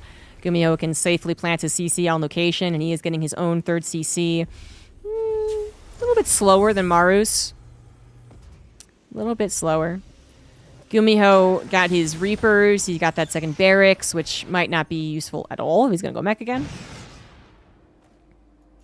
And so he just kind of take the L on the 3rd CC, but he takes a W on the much faster natural because it's already on location. And he is ahead by 2 workers. So fair game. The interference matrix is coming out from Gumiho this time around. He didn't bother with it last game. I do think that was on purpose. I don't think that was a mistake. Sometimes you would assume interference matrix in both sides of the Terran all the time, every day in TVT. And I think I'd still prefer it. I think I still would think interference matrix is very worth it. Your Ravens need the tech lab. The upgrade is 50-50. It's not very expensive. It's not very long either. But there is a decision to be made. Do you want it or don't you? And with the power of the auto turrets really being showcased in that last game, you could see why interference matrix maybe isn't really worth it. Funnily enough, Maru had auto turrets for days. That's the only thing he used, but he didn't use interference matrix, the thing that he actually bothered upgrading. He is going to get it in this game as well by the looks of things, although much later than his opponents, but already up to 2 Ravens. He is going to go to 3. Barracks coming down for both players, by the way. Gumiho did add a tech lab to his barracks and did not swap it. So he is going Marine Tank as well as Maru. Gumiho is just more likely than other Terran players to go mech in any matchup. He doesn't I mean, he does have some... Subscription received.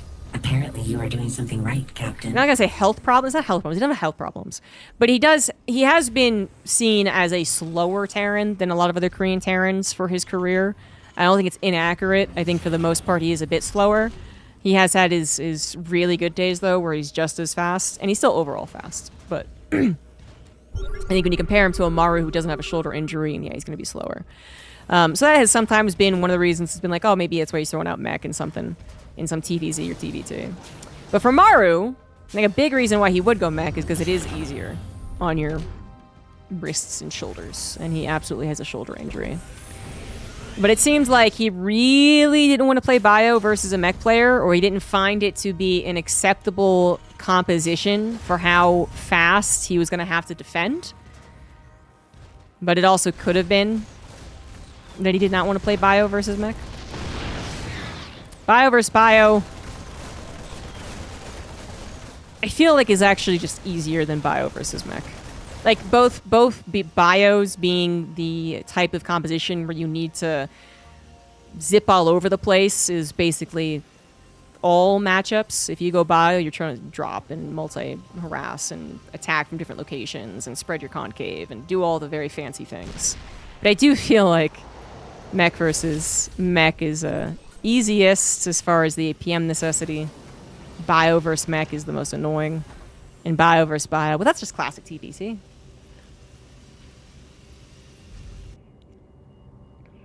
If you're trying to multitask and the other guy's trying to multitask, hopefully you're just the better multitasker.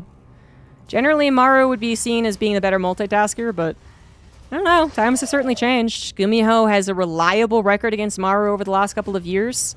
Some of that is because of openers. You know, it's more about that early game or mid-game tank push than it is about these super wide-scale, maxed-out battles of positioning.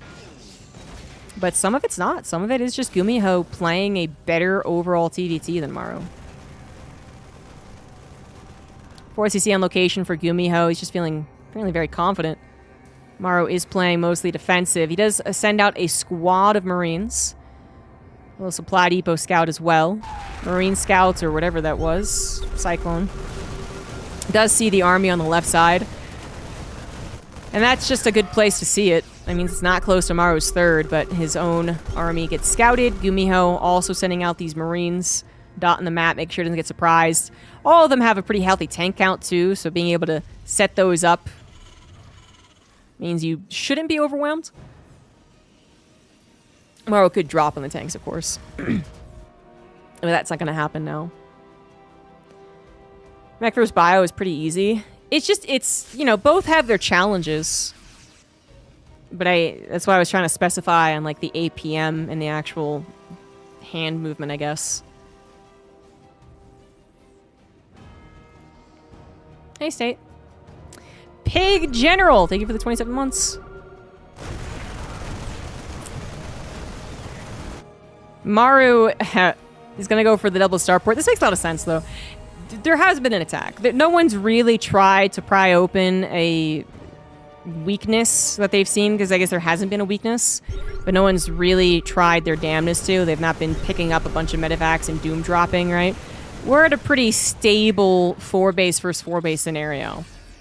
Maru was already building Vikings. He did not go for many medevacs. Didn't see the necessity of it. He wasn't being particularly aggressive, and if you had to be very defensive, if he was being attacked, the medevacs are helpful, but you could argue the Vikings are even better. Really kind of depends on the style of play. You know, an 8-Rax obviously is going to need a lot of medevacs because it's just zipping every which way. But you're going to stay at home anyway. Viking count that builds into the inevitable air dominance war that is late game TVT. Gumiho, he has gone for an 8-Rax. Little supply block too. But he has gone for an 8-Rax, so he does need the medevac count. He also needs to find damage. He needs to find Maru weak someplace. And that is extraordinarily difficult to do. Maru is one of the best at this style. He also has a lot of experience against the 8-Rax because he faces Byun. That's what Byun does to him every time. Maybe not the best fight right there. Good concave from Gumiho with the medevac healing. Not enough tanks helping those Marines on the front line, but the point was more so just to hold the line than it was to win the battle, and Maru does hold the line. Kills all the medevacs as well, guarantee the Vikings. But now leaving this right side open. Tanks interference matrix. Planetary will help out against the Marines, but the tanks are now encroaching. Not only on the 4th base, but they're also covering the choke point. So that's very... I would say it's unfortunate news for Maru, but he also has 5 Ravens, so... Just interference matrix for tanks. What's the problem? And that's currently what's happening, but for both sides. And Maru's tanks aren't covered by nearly as many Marines. Auto turrets do try and come down to help, and they do. That's exactly what they do. They barely make it so that Maru can hold on his 4th base. That is, Ravens, you know, he doesn't have 20 Ravens, he has 10 Ravens. That's more realistic. He doesn't have 10 Ravens. That's going to be an endless supply of energy. And right now, he is rather desperate. He does not have a very strong stand and fight army. He is dependent on those spellcasters. The Vikings will always shoo away the medevacs and guarantee his vision on his opponent's tanks. But Gumiho does have 5 bases, probably extra orbitals coming through too, so he'll have plenty of scans. And he does have the Marines. I mean, the concaves have been good. The drops have potential. Vikings will not be protecting the 3rd or the main. There's 4 missile turrets though, so I don't know about that one. Gumiho could drop on this 3rd for sure. Tanks reposition off to the very far side, try and catch that planetary. It doesn't really work out, though, and Maru was rallying his Marines over to this location, so he's prepared for it. That's Gumiho's sign to just boost on in. 1 medevac gets taken down with very little unloaded, but still about, what, 12, 14 Marines, something like that in the main base. That is going to be able to kill at least a handful of SCVs, take down the missile turrets, too, and maybe open up an opportunity for a second drop. I mean, you're not going to escape, of course. Vikings, duh. But it might open up the opportunity for a second drop. Maybe Maru forgets to rebuild those missile turrets or can't afford it. He's not exactly swimming in cash. Gumiho has had this gold for some time. 5th base has been up and running for a while, whereas Maru, 3 base, 4th base has not had saturation. Or 5th, sorry, excuse me. 5th has not had saturation. That is on the gold. 3rd CC is going to go down. Yikes. It is. 3-3 Marines versus 2-2, by the way. I forgot to notice that. The fight on this side last was not an upgrade difference, but the other fights since then have been a significant upgrade difference. Another reason why Maru is so dependent on his spellcasters. He was very late to 3-3, but he had to make the choice. And this might have been the right one. He is back up to 9 Ravens at this point.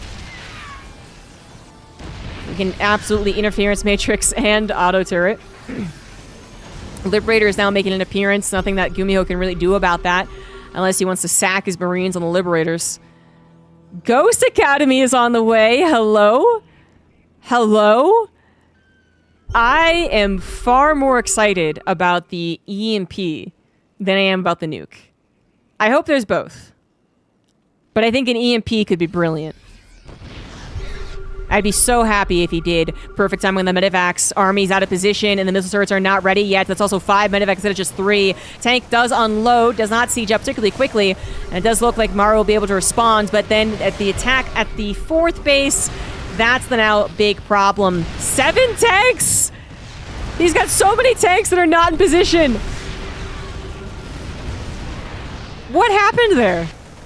I don't know what happened. They are totally out of position to help. Now they're being dropped on. I guess that's why he kept them so far back. He knew that if he left them out in the open, they'd be dropped on anyway. Oh, no. Everything's going to shit. Maru loses his 3rd. He's replacement 3rd, by the way. So he already used up 1 orbital. Now it's 2. Loses his 4th.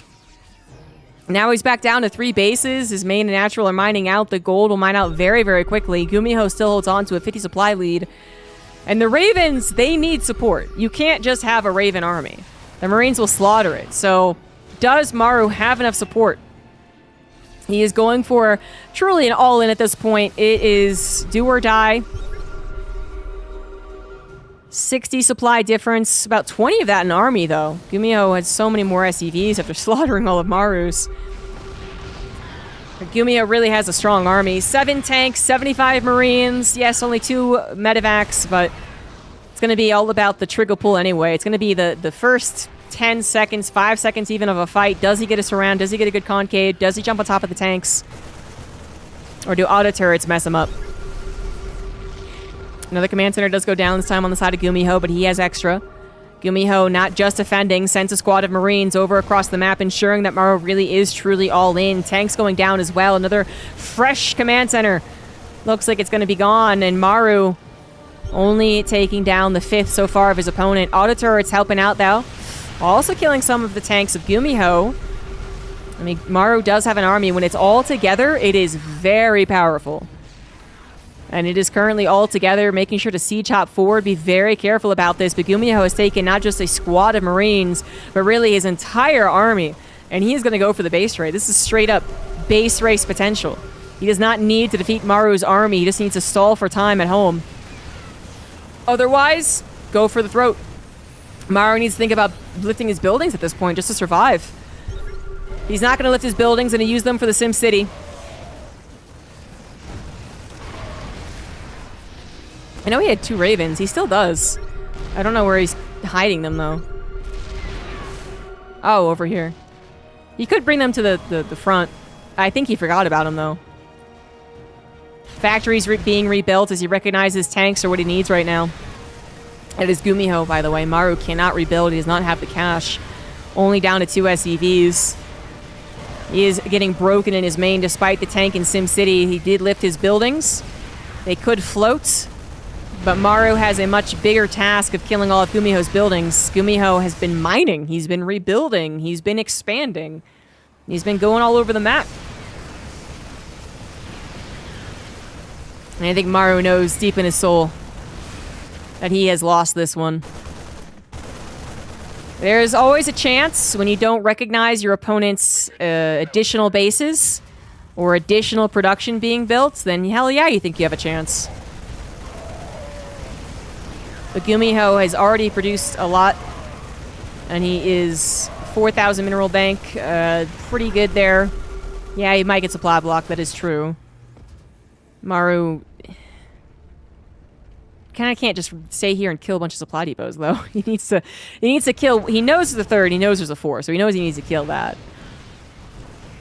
But Gumiho has gotten some very good production up, emphasizing the tanks and Vikings. Good thing to do at this point. He might have won if he had just rebuilt barracks too, but I think that would have been more difficult. Although, okay, I like the missile turrets. I was gonna say, like, you don't want to be building Vikings into an established Viking army, so that's the only thing I'm concerned about. Maru could have camped the starports. But not with the missile turrets. The missile turrets will buy that extra time. The tanks will have to siege up to kill it. Oh, but he supply blocked! Oh god, no! 6 Vikings to 7.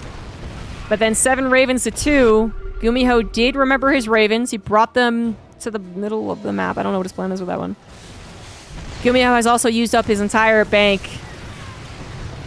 The tanks are not sieged. Maru loses his Marines on the front. Gumiho is not going to go through the choke to try and stop this. The Ravens from behind, though! That's what he was planning. The interference matrix do come down. Only 1 tank was firing there, but it was a fairly effective tank. God damn. Maru does lose the majority of his Marines on the front, but only 1 tank thus far. Gumiho not quite able to break him. Gumiho, probably full of confidence like I was earlier on, is now like, wait a second, could I lose this? And the answer is apparently no. He cannot lose it. Maru decides to tap out there as perhaps he saw... You didn't actually even see this base, but he did see this base. The Vikings were starting to tear down his last buildings. And he would have lost in a straight-up base race with those Vikings prioritizing it, I guess. You had to spend so much time cleaning everything up. Time was certainly on Gumiho's side, but... it still got a little closer than I thought it would.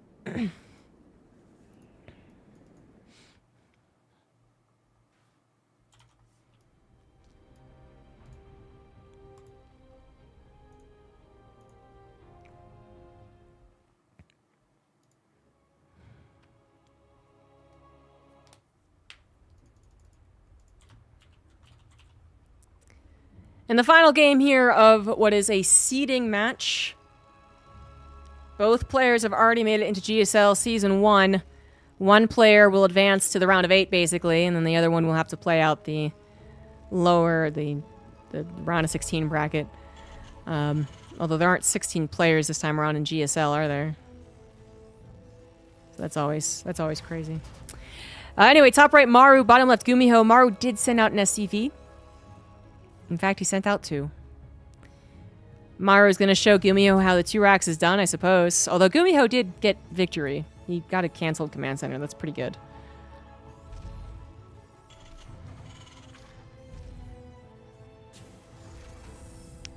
Ideally for Maru, he just straight up wins with this, though.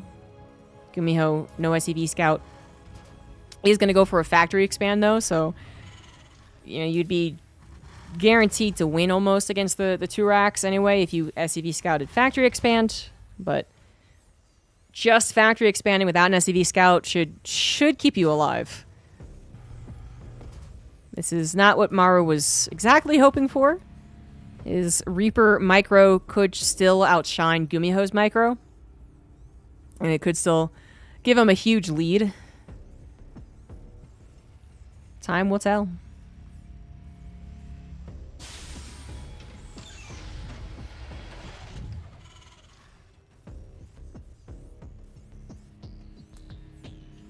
Maru trying to time the SCV so it looks like a totally normal SCV scout, thank you. Totally normal stuff here. Oh, you're not 2-raxing. Oh, that's such good news. Gumiho will think nothing of it. Has no idea about what he's about to face. There are a couple of Reaper hop-up spots to the north, but no map is really terribly bad. Terribly abusive for Reapers nowadays, I would say. Although there is one TLMC map where I looked at it and I was like, wait a second. This is pretty good for Reapers and Blink Stalkers, but never mind about that. The point is the Reapers can't hop up one spot and then instantly get to the other spot. You know, they can escape instantly. That's the good news, but you know, you can't go up here and then go all the way around and go up there. So pretty much a centralized defense location is what I'm talking about. And so Gumiho, he won't give Maru a lot of time to outmaneuver him. Gumiho is outgunned. The double production of Maru, although the factory is now up and a Hellion is on the way. But he always had that central point of defense with faster reinforcements, technically still, and the SCV pull always possible if needed. But the Hellion is what you need really to stop this. Maru is not super dedicating to it anyway. He is building a factory back at home. It looks like... Oh, so Maru stopped chasing Gumiho's Reaper. He wanted to find more damage on the offensive, which he is finding. 4 Reapers with even a tiny concave will take care of the Hellion. 2 Hellions now, however. Maru also losing mining time. He's just not losing all that many workers. Uh-oh. Uh-oh. Gumiho. Woo! I actually don't know how that didn't die. That one is dead. No! Gee! No! Oh my god! How did that die? What? Oh, the SCV body block was just in time. This feels like this should actually be game over. Oh my god, that actually could have easily been only 1 Hellion left over. 3rd Hellion did pop out, as the 2nd one was barely saved, but if he had 5 Reapers against 1 Hellion, that would have been so many more dead SCVs. Instead, he has 5 Reapers, 4 now, against 3 Hellions. I feel like I have to check exactly what happened. I think the body block was just barely in time for the 2nd one. But the first one, it looked like maybe his units were gonna shoot the Hellion, and then 1 Reaper was like, I got a grenade first, hold on, guys. Oh, that was so close to snowballing. That was absolutely razor thin. When the dust clears, it doesn't look that close, but that was absolutely close. Maru's Reapers do survive, so there's some silver lining there, but they're just so close to winning the game. That feels like... It still feels like a bummer for him. He does manage to get ahead by 2 workers, and the command centers are pretty close together. Gumiho actually did go up full to a starport. Unfortunately, the Banshee was not worth it. A slight delay in the command center of his opponents, but did not kill the Cyclone. I mean, he did only go for 1 Banshee, no cloak, but I don't know if it was really worth it. Command center is coming down for both players, natural and 3rd. Very, very close. Maru, though, with that 2-worker lead, might get a little benefit going into the mid-game here. Maru did not change his ID. Vit is for Vitality, which is his team. Vitality bought the onside gaming crew.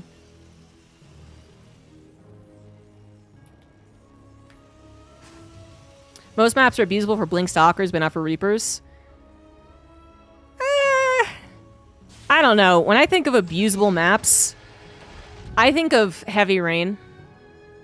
I don't think any map has really come close to being super abusable for Stalkers in years. I mean, some are better than others, of course. But I'm thinking, there's this map in TLMC that was in the Open Cup where this would not have been blocked. This wasn't blocked, the ramp was there, and there was this. And I thought that was a lot. And maybe it was even like this was open too. It was a lot.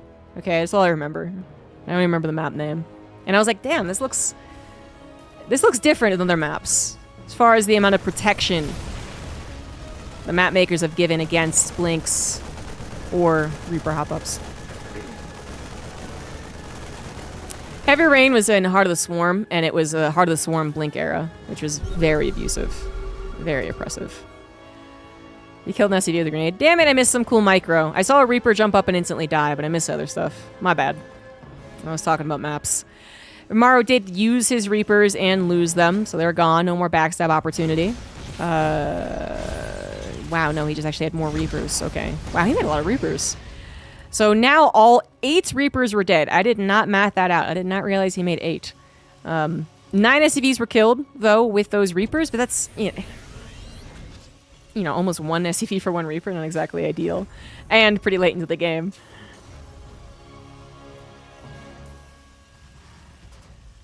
Still, Maru holds on to a slight worker lead. He is far, far ahead on the technology, but there is a very good reason for that. Gumiho is not going for Stim and Combat Shields and 1-1. Maru's scouting Hellion does its job. It scouts an incoming attack. Scan ahead. Maru should have the defense. He's got a ramp. He's got a high ground. He's got Ravens. The Ravens. Interference matrix for both parties. Gumiho's going to take advantage of his positioning. There's nothing that says Maru can pounce on him at this point, so of course, do a little razzle-dazzle, attack him in the natural, be annoying. But eventually Maru will have enough units to actually threaten Gumiho's offensive pressure, so yeah, you do need to skedaddle eventually. Maru does know it's mech. He has chosen, regardless, to go for bio. Like I was saying, the first game, it wasn't, I think, so much that he wanted not to go bio versus mech. It was just the time of which he knew an attack was incoming. It was far better to get the production of, let's say, 3 tanks out of the factories you build, rather than, let's say, 6 Marines or 3 Marauders or whatever equivalent it would be.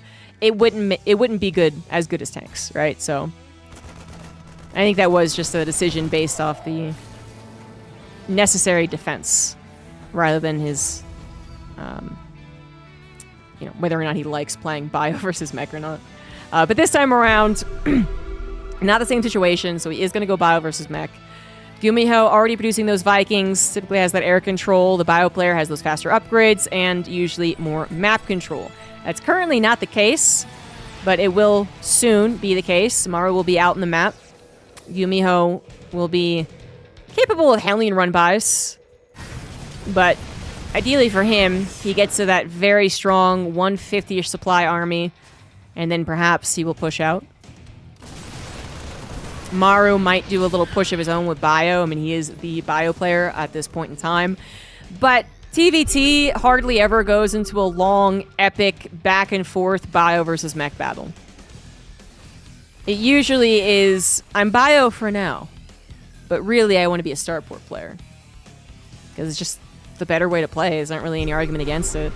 Unless you're able to get some significant damage, or you're able to really contain the mech player on 3 base, your best bet is to just go into those Vikings. Because even if you do contain them, that's still a better chance of winning the game, is winning the air war, than trying to, rush headlong into a concrete block.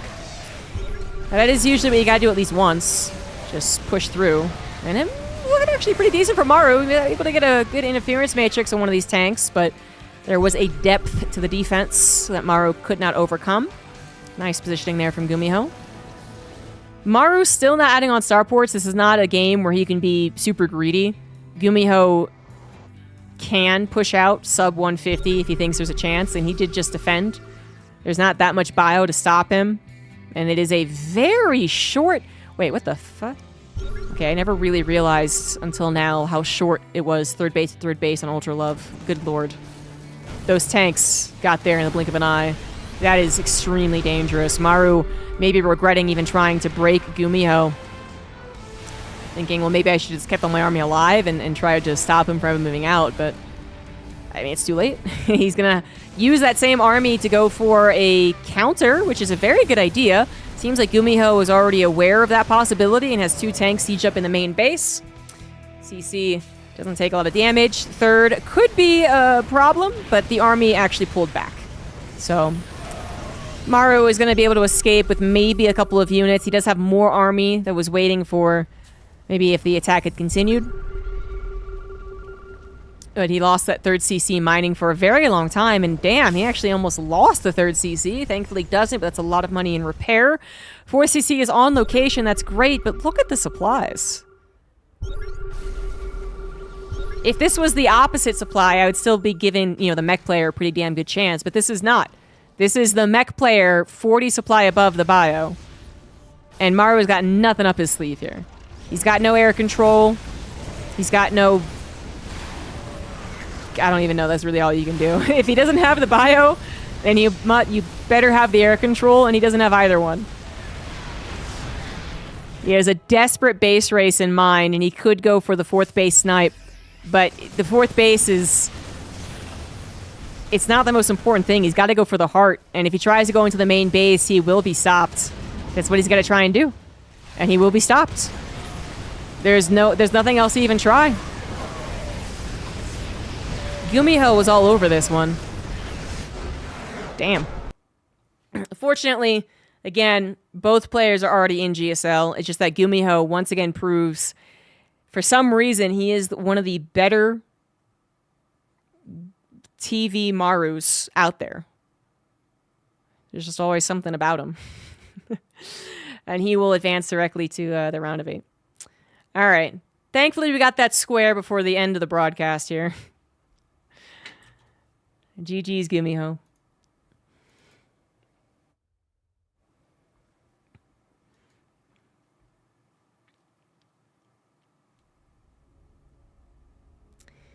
And that's it for me as well. I'm kind of getting tired of casting. We caught some guys we don't usually see in the Open Cups. We got a couple of good games. The replays are available to the Patreons if you guys want to support the GSL. You could also get replays. Cast it yourself. He's actually top 1 TVT player.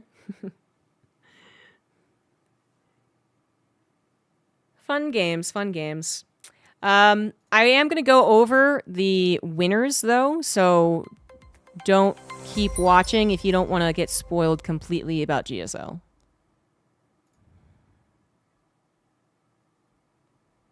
Thank you for 100 bits, Sauce Protoss. So I'm giving you plenty of time.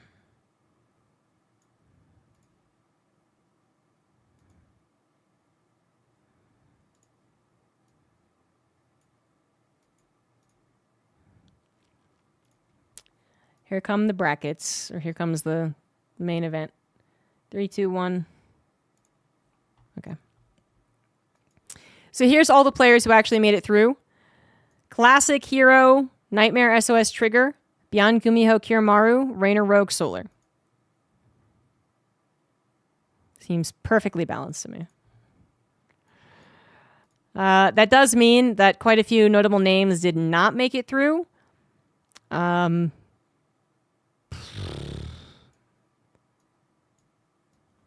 Let's see here. Zaun did not make it through. Creator did not make it through. Bunny did not. Ryung did not.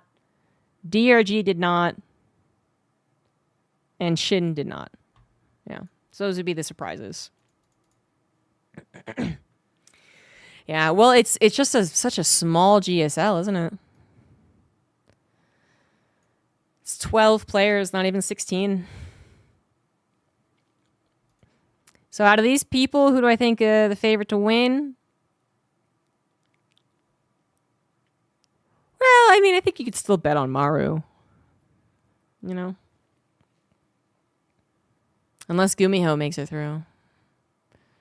If it's Gumiho Maru finals, I'm going to bet on Gumiho.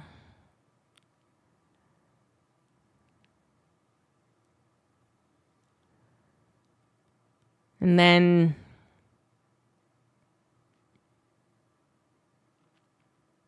I mean, you know, Hero and Classic could win. Yeah, they're playing really well and really consistent.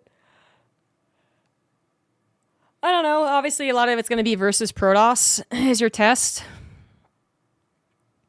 And that's not particularly fun for any of the other races right now. So I'm actually going to bet on a Protoss winner this time.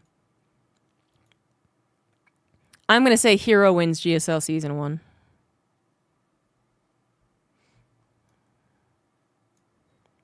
Yeah, Protoss overpowered. The time of reckoning has come. They took back Ire, now they're going to take back all the tournaments. It just took them an extra 10 years.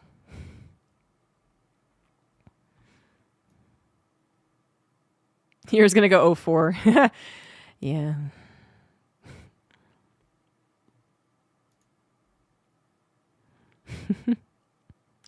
You never know what you're going to get. So, who knows? All right, I'm going to leave you guys with my cat because he's super cute. Thank you all for watching. Thanks for all the donations today. Far more than I've gotten in a long time. And I will see you guys on Monday for more StarCraft casts. Bye-bye.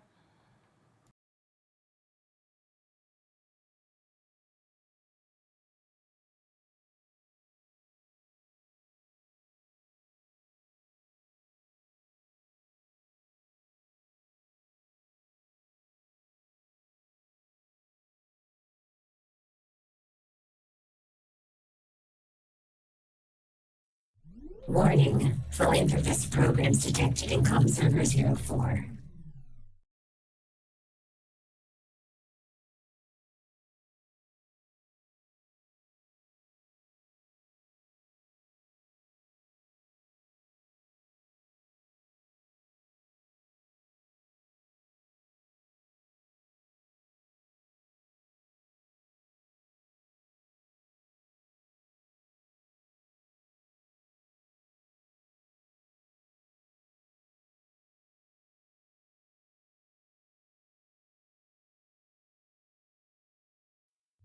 Hostile forces detected. Arming raid defenses.